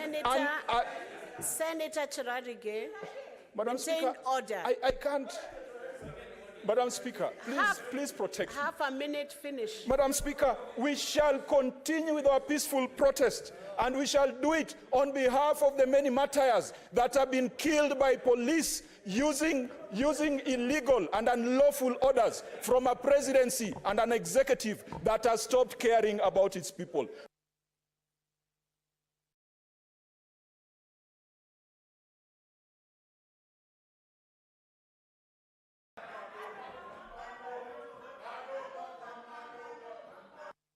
Honorable senators, let's have...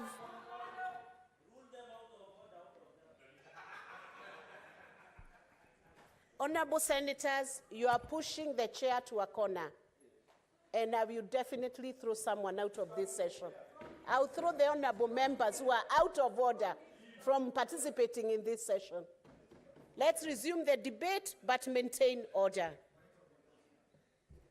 Senator Joe Nyoto. Thank you, Madam Speaker. I stand to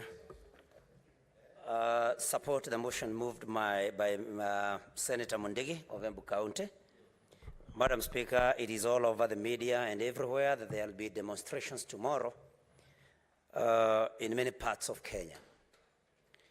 But Madam Speaker, like those who have spoken before me have said, there are very many avenues of people expressing their grievances, Madam Speaker. I do not believe that you can only go to the streets to express yourself or to make your grievances, Madam Speaker. I say this knowing very well that we have bipartisan talks that had been initiated, Madam Speaker, and which, if the opposition of the minority side wanted to exploit, if there were people who were interested in peace in this country, Madam Speaker, I think that is the forum that they would have maximized use of in order for them to bring on board all the issues that take them to the street tomorrow, and they say also on Thursday and Friday, Madam Speaker.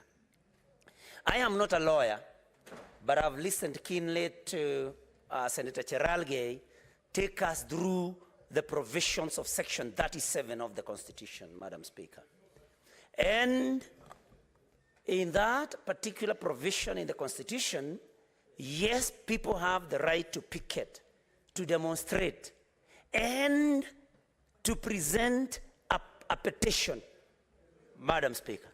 Now, looking at the demonstrations that happened last week, somebody is left wondering which public office were those demonstrating on the expressway and damaging the same.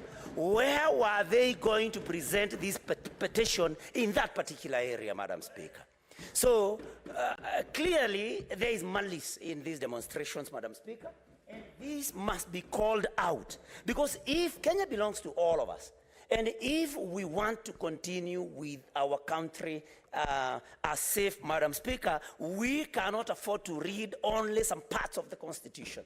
Let people demonstrate, let them take the petitions that they have to the right government offices, Madam Speaker. Madam Speaker, there have been many instances, and sorry, my paper keep falling. There have been many instances of the minority side talking about these demos. Madam Speaker, we have seen where it started. First of all, it was that the server must be opened, Madam Speaker. Then it mutated. Now it's about the cost of living. Come on. Nobody doesn't know why the cost of living has gone high. Ukraine war is something that everybody knows about.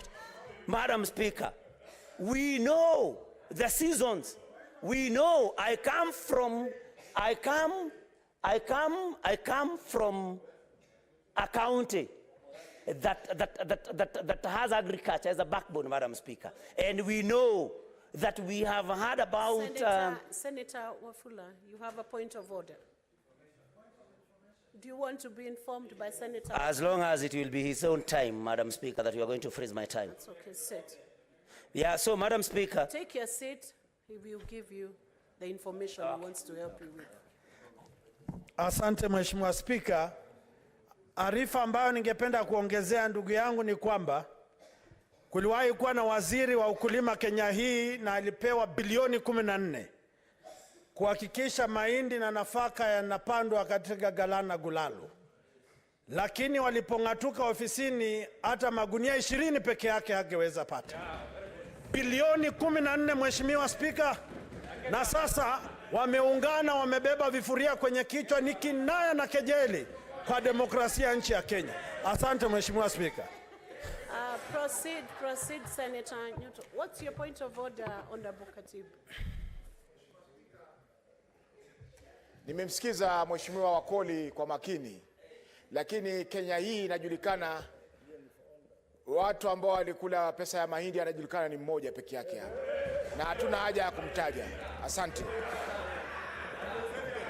Na kuna ushahidi. Proceed on, Senator Nyoto. Senator Nyoto.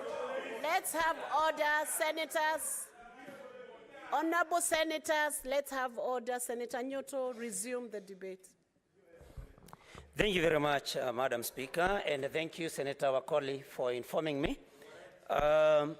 Madam Speaker, like I had said, this is our country. I don't know why the Azimio side still wants to carry out the demonstrations tomorrow, knowing very well, Madam Speaker, that these demonstrations are costing lives of Kenyans, Madam Speaker. They may want to say, Madam Speaker, they may want to say that the police are shooting these people. Senator Osotsi, you'll wait for your turn to debate. Don't shout when a senator. Respect the senator while on the floor. So thank you very much, Madam Speaker. And nobody doesn't know, because we watch on TV, nobody doesn't know. We have seen images of a policeman scampering for his safety, Madam Speaker. We have seen the police being attacked by these so-called demonstrators, Madam Speaker. We have seen them pelt the police with stones, Madam Speaker. So sometimes when these shootings happen, thank you. You can inform me, Senator Cherargei. Please freeze my time.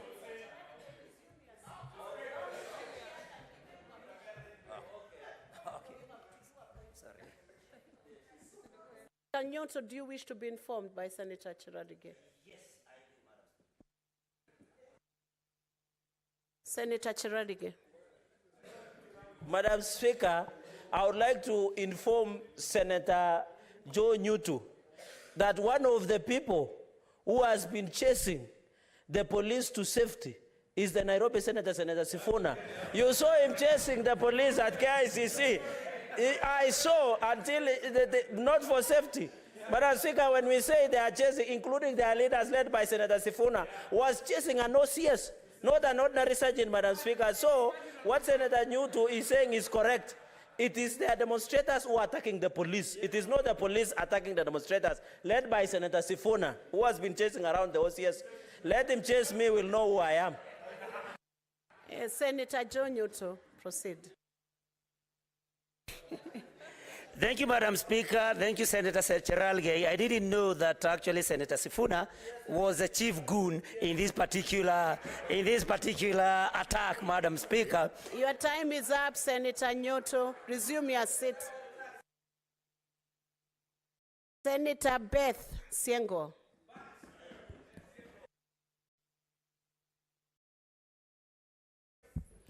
Asante sana, Bi Speaker. Nasimama kuchangia mjadala ulioletwa na Senator wa Embu Mundigi. Bi Speaker, ningetaka kusema kwamba ni kikatiba ni halali kwa watu kuandamana na kuleta malalamishi yao kwa viongozi na kulalamikia mambo ambayo haiendi sawa kwa maisha yao. Bi Speaker, ninasikitika kwamba maandamano imechukuliwa kama ni ya viongozi, kama imepangwa na party leader wangu, kama inapangwa na Senator Sifuna, kama imepangwa na viongozi wa Azimio. Bali maandamano inayoendelea ni ya wananchi wenyewe ambao wanaumia na maisha jinsi ilivyo. Maisha imepanda, Bi Speaker, na wananchi wameshindwa kupata chakula, wameshindwa kulipia karo ya watoto, wameshindwa kujibudu kimaisha. Kwa hivyo ni wananchi wenyewe ambao wanadai haki yao. Bi Speaker,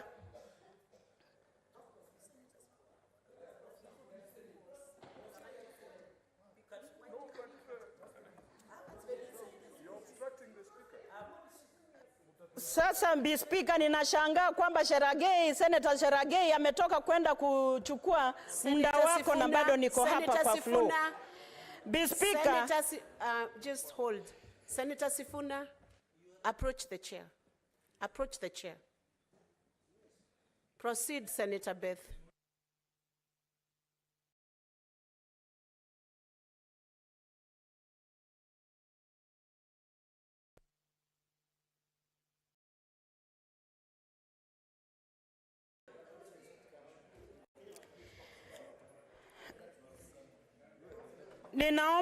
Ninaomba kusema mambo yaliyoko inaniuma sana.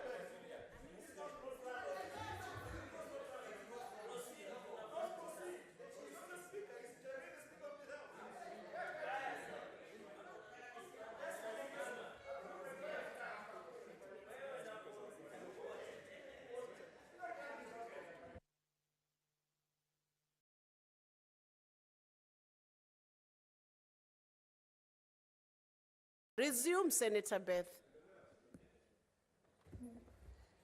Asante, Bi Speaker. Ningetaka kusema kwamba maandamano ambayo inaendelea ni wananchi wenyewe wa Kenya wanajitetea na kudai haki yao. Si kwamba ati maandamano imepangwa na viongozi wa Azimio, kwa sababu wa Kenya wenyewe ndo wanaumia.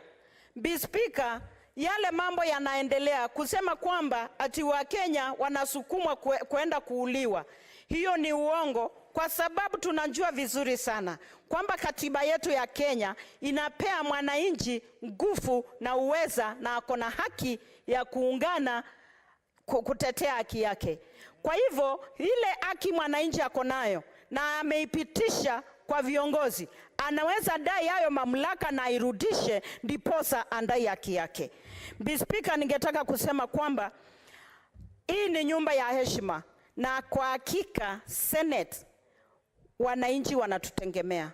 Itakuwa ni vibaya sana kama kutasimama kiongozi hapa aseme uongo kwamba ati wale wanaoenda maandamano ndio wanasababisha uharibifu wa mali, ndio wanasababisha vivo. Na tunajua vizuri sana kama sisi wanaazimio tungeachwa kuenda kwa barabara na kundai haki yetu bila kuingiliwa na polisi, bila kuingiliwa na wauni ambao wanapangwa na senators kama Cherargei, basi hakungekuwa na furugu ya yoyote.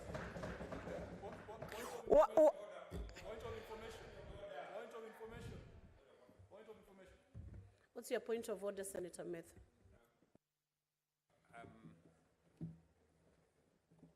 because we would not want to keep interrupting our colleagues, Madam Speaker, but I find it imputing very improper motive, Madam Speaker, for a senator to impute that Senator Cherargei is organizing goons to counter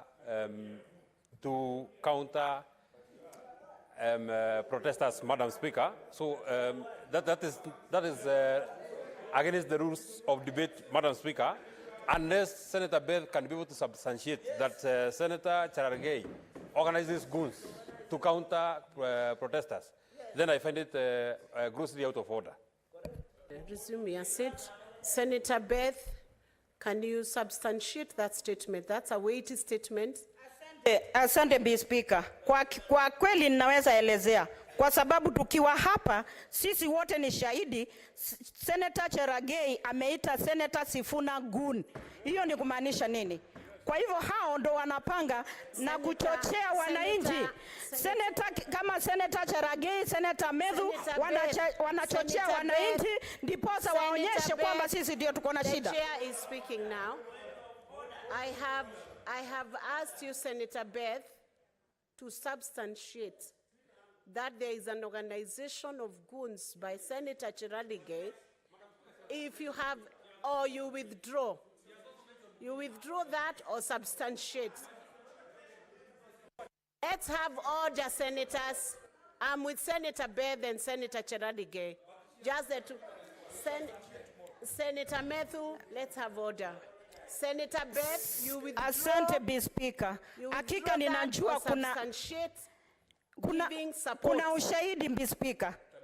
Nitaleta ushahidi maana Senator Cherargei ameiweka kwa Twitter, imesambaa kwa social media. Kwa hivyo hakuna kitu ya kuficha.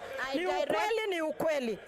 Kwa hivyo kama niko na ushahidi, I direct you to give that substantiation and evidence tomorrow 2:30.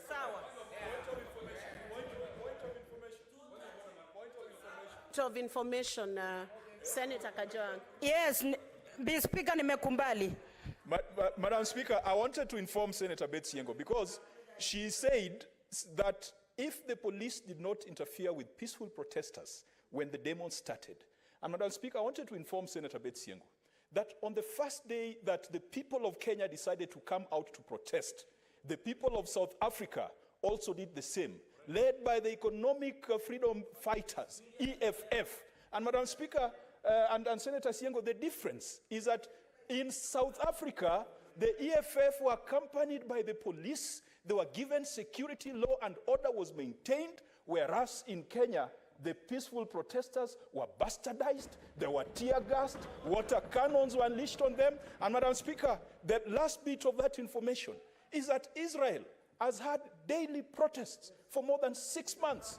France has had protests. The United States of America occupied the Capitol. Remember when Obama was president, and even when Donald Trump was president. Madam Speaker, the information I want to give Senator Siengo is that Kenyans, if left alone to exercise their democratic rights, Kenyans are the most sensible people, and Kenyans believe in a state. But I'm giving information. Surely. Has a point of order. I'm on a point of order. Senator Kajwang, resume your seat. We hear the Can point I of conclude? order. I'm still informing Senator Siengo. I'm still informing Senator Siengo.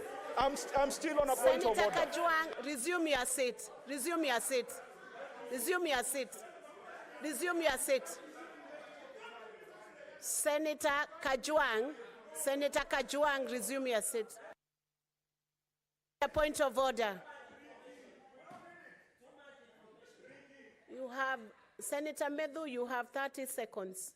Madam Speaker, if we do not respect the position of the chair, then we cannot have a debate. Mine is on contents or speech on a senator shall not impute improper motive. Because besides mentioning Is it Senator the same point of order? It's not, it's different. It's different. Besides mentioning Senator Cherargei, Madam Speaker, and she has said that she will substantiate that she has mentioned Senator Cherargei, Madam Speaker, Senator Beth Siengo has mentioned Senator Medhu. In this House, it is in the Hansard. Unless she can be able to substantiate that I am part of the people that are organizing whatever she said that we are organizing. Senator Medhu. So Senator Beth, when you resume, you substantiate regarding Senator Medhu. Senator Kajwang, finish your point of information. Madam Speaker, the information I wanted to give Senator Siengo and this republic, that Kenyans are reasonable people. Put food in their stomach, they will go back to their duties. Take away punitive taxes, they will go back to their duties. Kill corruption. Stop this outlandish display of wealth, watches, helicopters, shoes, new mansions.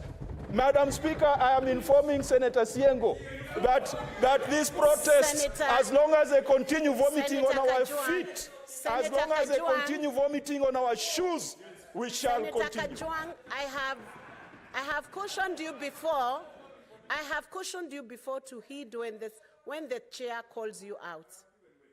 Senator Kajwang, it is not considerate to sneak in a debate under the guise of point of information.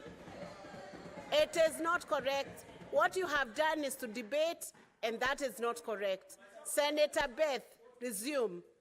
I have cautioned you. Point of information should be point of information, and it should be precise and brief, not an opportunity to debate again. Nashukuru asante Mbi Speaker, ninashukuru Senator wa Homa Bay, Senator Kajwang kwa kunijulisha mambo ambao hakika ni ya muhimu sana. Jambo Yes, nimesema kwamba Mbi Speaker, niko na ushahidi. Medhu ameweka kwa WhatsApp, hata waliitwa Ekulu wakaenda kupangia vile yes, muliitwa Ekulu mkaenda kupangiwa vile mutatuchinja kesho. Kwa hivyo mjue tunajua. Mbi Speaker, ningetaka kujulisha wenzangu hapa kwamba sufuria ni ishara ya chakula. Senator Beth, the use of word kutuchinja is out of order. It's not parliamentary and cannot sail without substantiation. Senator Beth, you withdraw that. Mbi Speaker, kwa heshima yote, Mbi Speaker, kwa heshima yote naomba usikuwe na upendeleo. Hao wanatuita magoon, wanatuita wakora na umenyamaza Mbi Speaker. Mbona nikisema wanasema wanatuchinja? Senator Beth, you are out of order and I order you out of this session now. You are out of order. Either retract the session.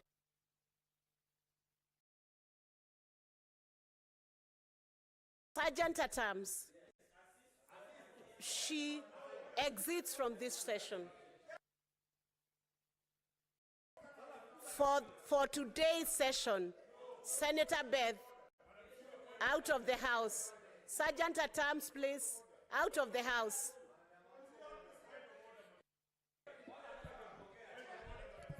Honorable Senator, Senator Beth, out of this session. Honorable senators,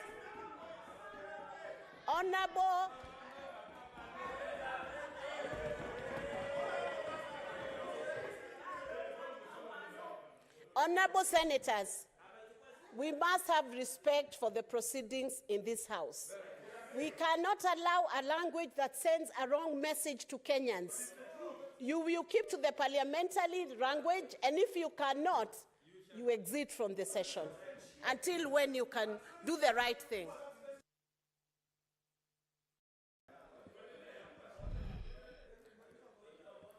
Senator Wamatinga. Thank you very much, Madam Speaker. I rise today to support the motion. Madam Speaker, on the 9th of August, we all seated in this House went to elections. Life moved on. We had competitors. Some of us several, others few. Others, we defeated them with big margins, others with smaller margin. Madam Speaker, we do know in the true spirit of democracy, there must be a winner and a loser in an election.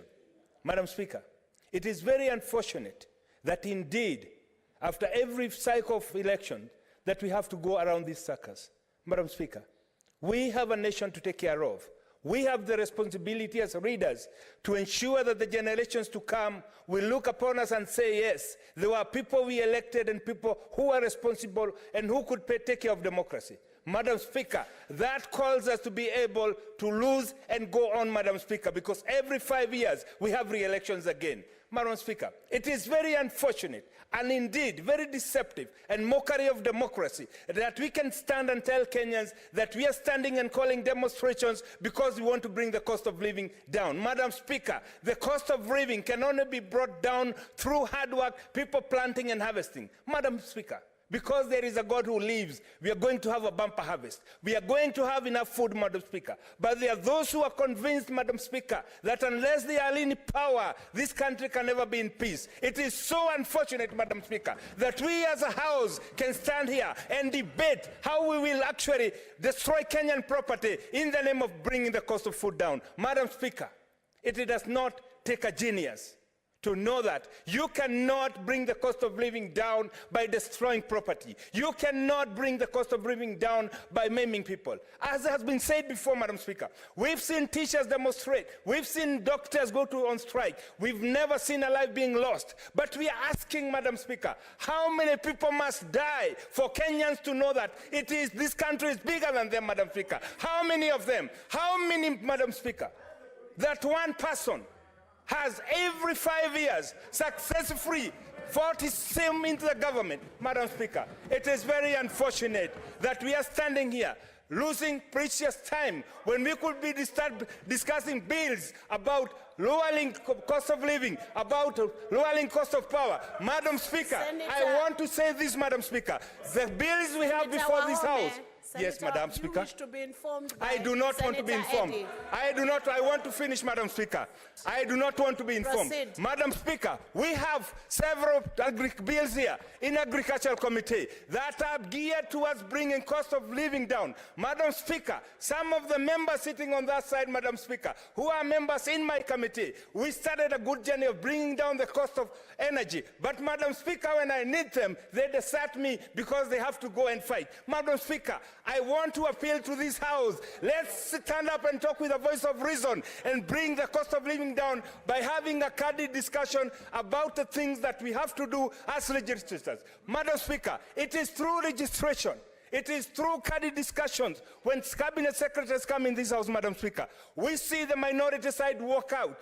An opportunity that they have, Madam Speaker, to ask questions that really they feel that are important. Madam Speaker, let's not lie no more to Kenyans. Let's say it's all about ourselves. Let's say it's all about power. And if you have to have negotiations, any discussions, Madam Speaker, it must be from everybody, from the MCA who lost all the way to the president who lost. Because it cannot be. In an election where we have 6 candidates, the only problem we have is one single candidate, Madam Speaker. It is so unfortunate that this country has been held hostage by one single person who believes it's either his way or the highway, and he does not care how many Kenyans are going to die for him to get to power. Madam Speaker, we must stand to be counted. That is time that we stood for Kenyans and say this country is bigger than ours. It is bigger than one person. Madam Speaker, as I sit down, I want to urge the minority side, let's close ranks and say what it is that disturbs you. We see it as leaders. We do not have to go kill Kenyans. I see a senator, a young man here, who has a potential, but he's painting his hands with blood. Madam Speaker, it is so unfortunate that 30 years down the line, when we are long gone, people will remember this is the person who used to lead the death of young people. Madam Speaker, I support. Senator Mwinyi Haji Mohamed Faki.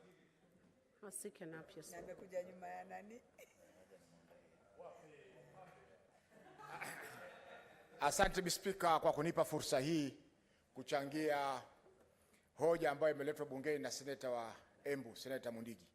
Mheshimiwa Spika, kwanza kabisa ningempongeza seneta wa Embu kwa kuleta mswada huu alasiri ya leo, na kwamba mapema alikuwa ameomba taarifa hapa kwa nini watu wake wamekosa mbolea ili waweze kupanda miti na waweze kuzalisha chakula kwa uzuri zaidi kwao. Mheshimiwa Spika, pia nilisikia kwa masikitiko mchango ulioletwa na Mheshimiwa Wakoli, seneta wa gatuzi la Bungoma, ambaye anawakilisha chama cha Ford Kenya katika bunge hili, chama ambacho ndio baba na mama wa upinzani katika nchi yetu ya Kenya. Hayati Masinde Muliro, hayati kijana wa Malwa na wengineo wengi ambao walipigania demokrasia katika nchi hii yetu, leo wanageuka katika makaburi yao kwa sababu ya matamshi ambayo ametoa Mheshimiwa Wakoli. Mheshimiwa Spika, katiba ya Kenya inatupa fursa kuandamana, inatupa fursa kugoma, inatupa fursa ya kulalamika kwa mambo ambayo hayastahiki kufanyiwa Wakenya. Mheshimiwa Spika, mswada wa fedha uliopitishwa na bunge mwezi uliopita ni mswada ambao 90% ya Wakenya waliupinga, lakini wabunge wachache katika bunge lile 170 walipitisha kwamba ni sawa iwe sheria katika nchi yetu ya Kenya. Mheshimiwa Spika, wale wengi ambao hawakupata fursa ya kuzungumza katika bunge lile, wale wengi ambao maoni yao yalikataliwa katika vikao vya ushauri wa umma, yani public participation, ndio wale wananchi ambao sasa wako tayari kuandamana kupinga sheria hii. Mheshimiwa Spika, imeelezwa hapa kwamba mkurupuko wa bei ni kwa sababu ya mambo ya Ukraine. Hiyo si ndio Mheshimiwa Spika. Mkurupuko wa bei ni kwa sababu ya siasa duni na sababu ya polisi dumi za uchumi ambazo serikali hii ya Kenya Kwisha inaendeleza katika nchi yetu ya Kenya.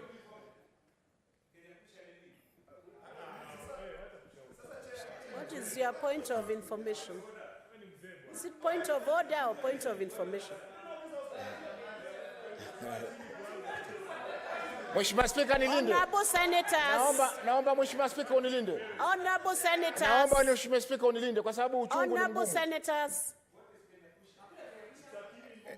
Do you Ni have timu a ya point of Mombasa. order, Senator Wamatinga? Under which standing order? Madam Speaker, Under which standing order? I'm standing under the order that is the senator in order to misinform the House that there is a Kenya Kwisha government in this country. Is he in order?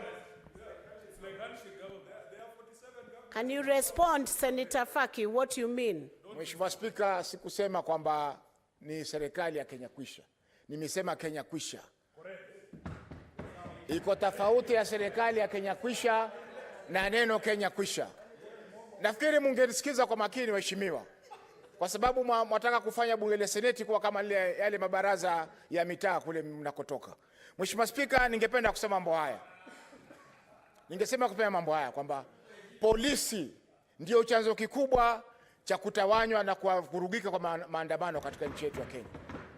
Na hii Mheshimiwa Spika, nasema kulingana na takwimu na vile vile mambo ambayo yalinipata mimi mwenyewe binafsi kama seneta bunge wa kaunti ya Mombasa. Mheshimiwa Spika, tarehe 12 Jumatano iliyokwisha, sisi tulikuwa tumetoa arifa ya kuandamana katika kaunti ya Mombasa.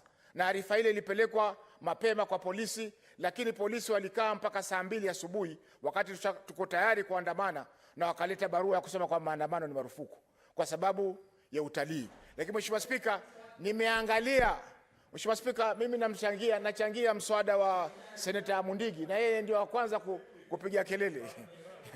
Mheshimiwa Spika, lazima wakati ujao Mheshimiwa Spika, tukija hapa bunge watu wapimwe wamekula mirama mugukaa kiasi gani. Mheshimiwa Spika, tukatimuliwa Mheshimiwa Spika. What's your point of order, Senator Chiradige? Senator Faki. Madam Speaker, standing order number 105, is it in order for the senator of Mombasa, who does not know the value of Miraa and Miraa farmers, to allege that Miraa is something that you take like a drug, Madam Speaker, yet it is not alcohol? Madam Speaker, is it in order to cast aspersions on the use of Miraa, Madam Speaker? And Madam Speaker, is it in order for him we don't have a government called Kenya Kwisha, we have a government called Kenya Kwanza. He should be informed, Madam Speaker. Is it in order to cast aspersion on the use of Miraa and insult Miraa farmers who are hardworking, yet they purport that they are fighting for farmers, Madam Speaker? Is it in order? Senator Faki, can you respond to that? Mheshimiwa Spika, wajua Cherargei tulimlea sisi hapa, hata mimi ndio nilimsaidia mpaka akaapishwa kama wakili. Kwa hiyo Mheshimiwa Spika, na heshima ni kitu muhimu. Yeye amekuwa nje ya bunge, ameingia tu na kuweza kuruka na kusema kwamba mambo yameraa hivi na vile. Mheshimiwa Spika, nyingine huwa si hoja za nidhamu. Nyingine huwa ni mtu apate fursa kupiga makelele.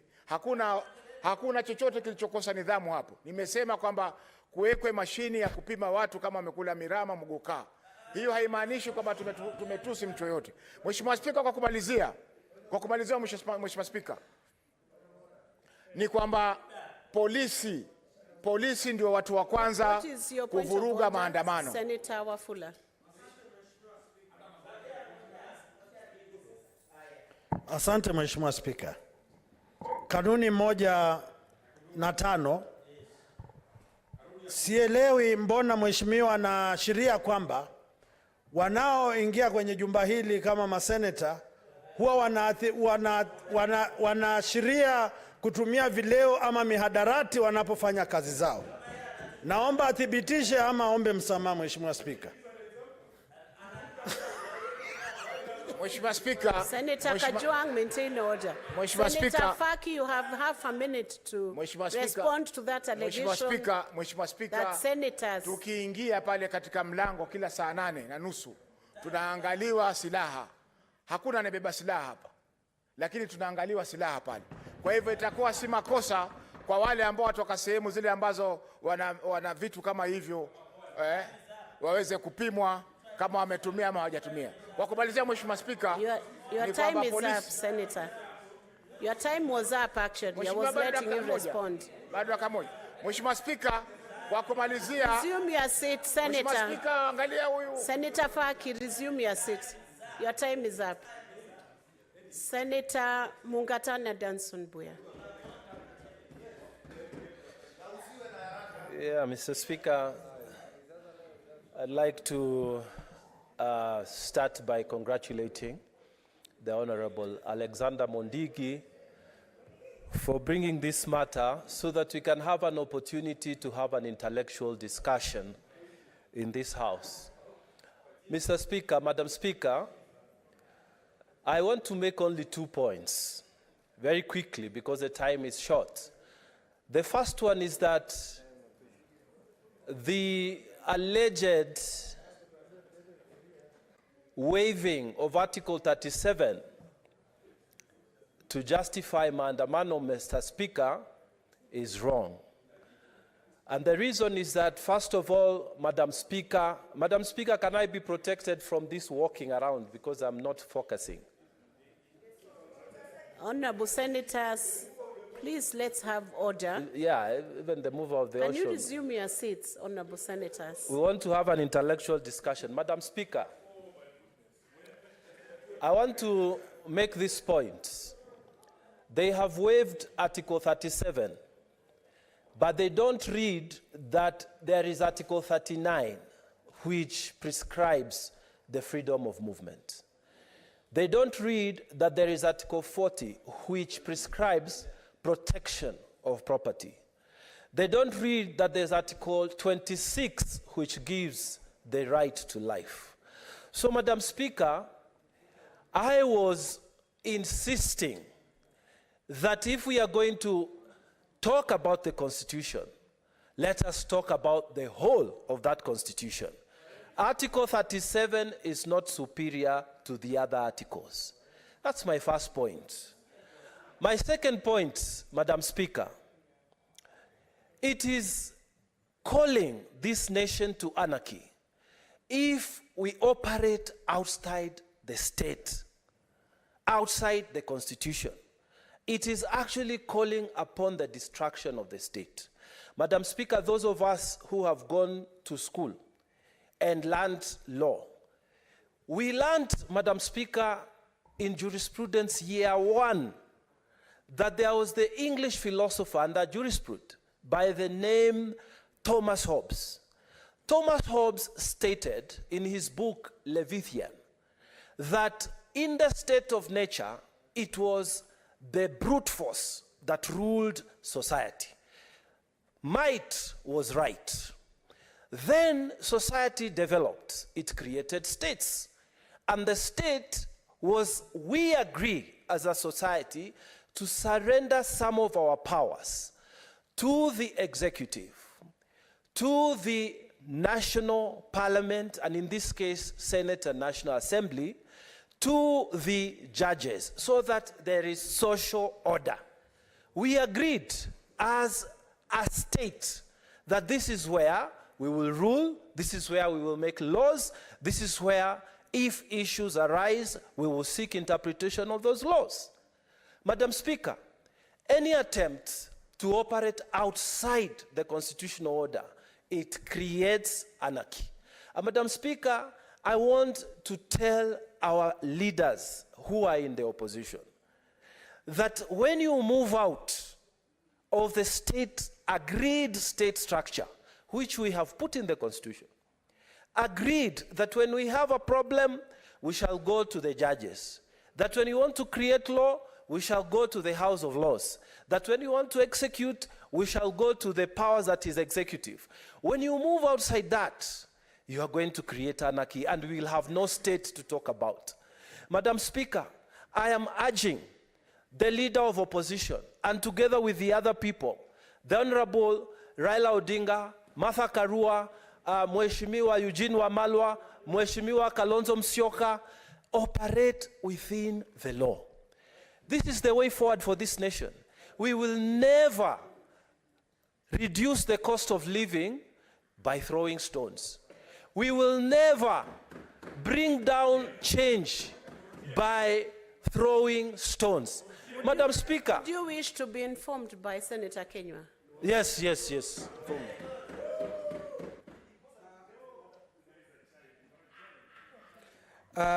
Bwana Speaker, Madam B Speaker, pole. Senator Mungatana anawajua hawa watu kwa mienendo yao, kwa mavazi yao na huka zao. Bwana Speaker, B Speaker, unakumbuka vizuri Mlamamba kama alivyokuwa kijita nyakati zile, alipambana na huyu mtu. Unakumbuka ya kwamba huyu mtu huyu na unamjua huyu mtu, yeye mwenyewe alisumbua Moi, akapewa waziri kukatulia, akasumbua Kibaki, akaleta machafuko mpaka akapewa waziri mkuu. Kutoka hapo akasumbua Uhuru kwa maandamano haya. Senator Kenywa, there is a point of order here.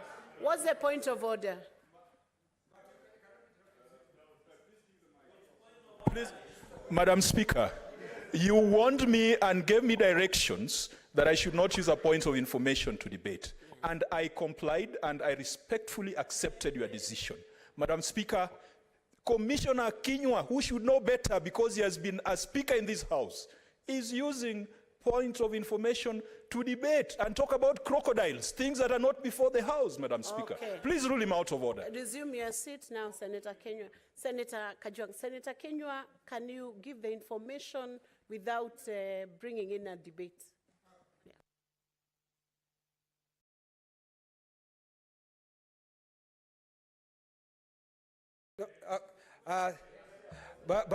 Nakubali B Speaker, ni kweli na ni vizuri B Speaker wajue ya kwamba mimi ninampatia taarifa ambayo hakuwa akikumbuka, kwa sababu amesema maneno mengi, lakini ukweli wa mambo Bwana Speaker, ile inatakikana, hakuna mambo mengine inafanywa, ni kusema ya kwamba ni mtu mmoja akinufaika Kenya inakuwa nzuri, na tutakataa leo, kesho kutwa, hata mtondogo Bwana Speaker. Nashukuru. Senator Mungatana, would you wish to be informed by Senator Wafula, or you want? Proceed, Senator Mungatana. Yes, let me conclude by saying this. It's very serious, Madam Speaker.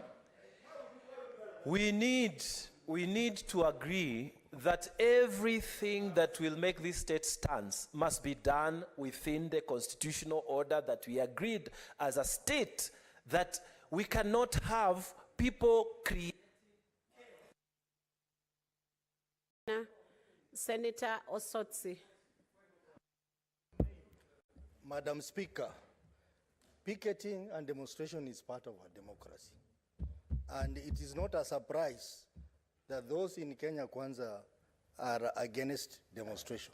Because, Madam Speaker, history tells us that the top leadership of Kenya Kwanza were part of the system that derailed democracy in this country.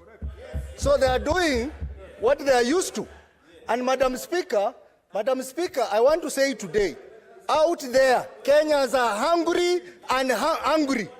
And Kenyans are hungry and angry because of insensitive regime called Kenya Kwanza. Cherargei, what's your point of order?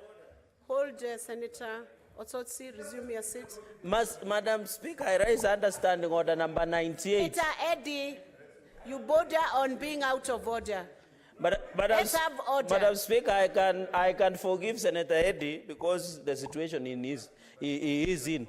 Standing order number 98 and 105, there is what we call 101 also, contents of speech. Madam Speaker, the senator who is my neighbor, Omwami Otsotsi, has alleged that the top leadership in Kenya Kwanza administration have been against demonstrations. We have not been against demonstrations that are peaceful. What we have been against is demonstrations that are violent, that rob people, that rape women, that prevent children from going to school, that is sponsored by Azimio and Kenya Alliance, which is a member, Madam Speaker. Is he in order? And if he has evidence to table before the House to prove and show that the top leadership of Kenya Kwanza government, Madam Speaker, have been against, we have only been against the demonstrations that are violent, that are sponsored by Azimio and Kenya Alliance. Senators, it is now 6:30 p.m. Time to adjourn the House. The Senate therefore stands. Can we have order? The Senate therefore stands adjourned until tomorrow, Wednesday, 19th July, 2023 at 9:30 a.m.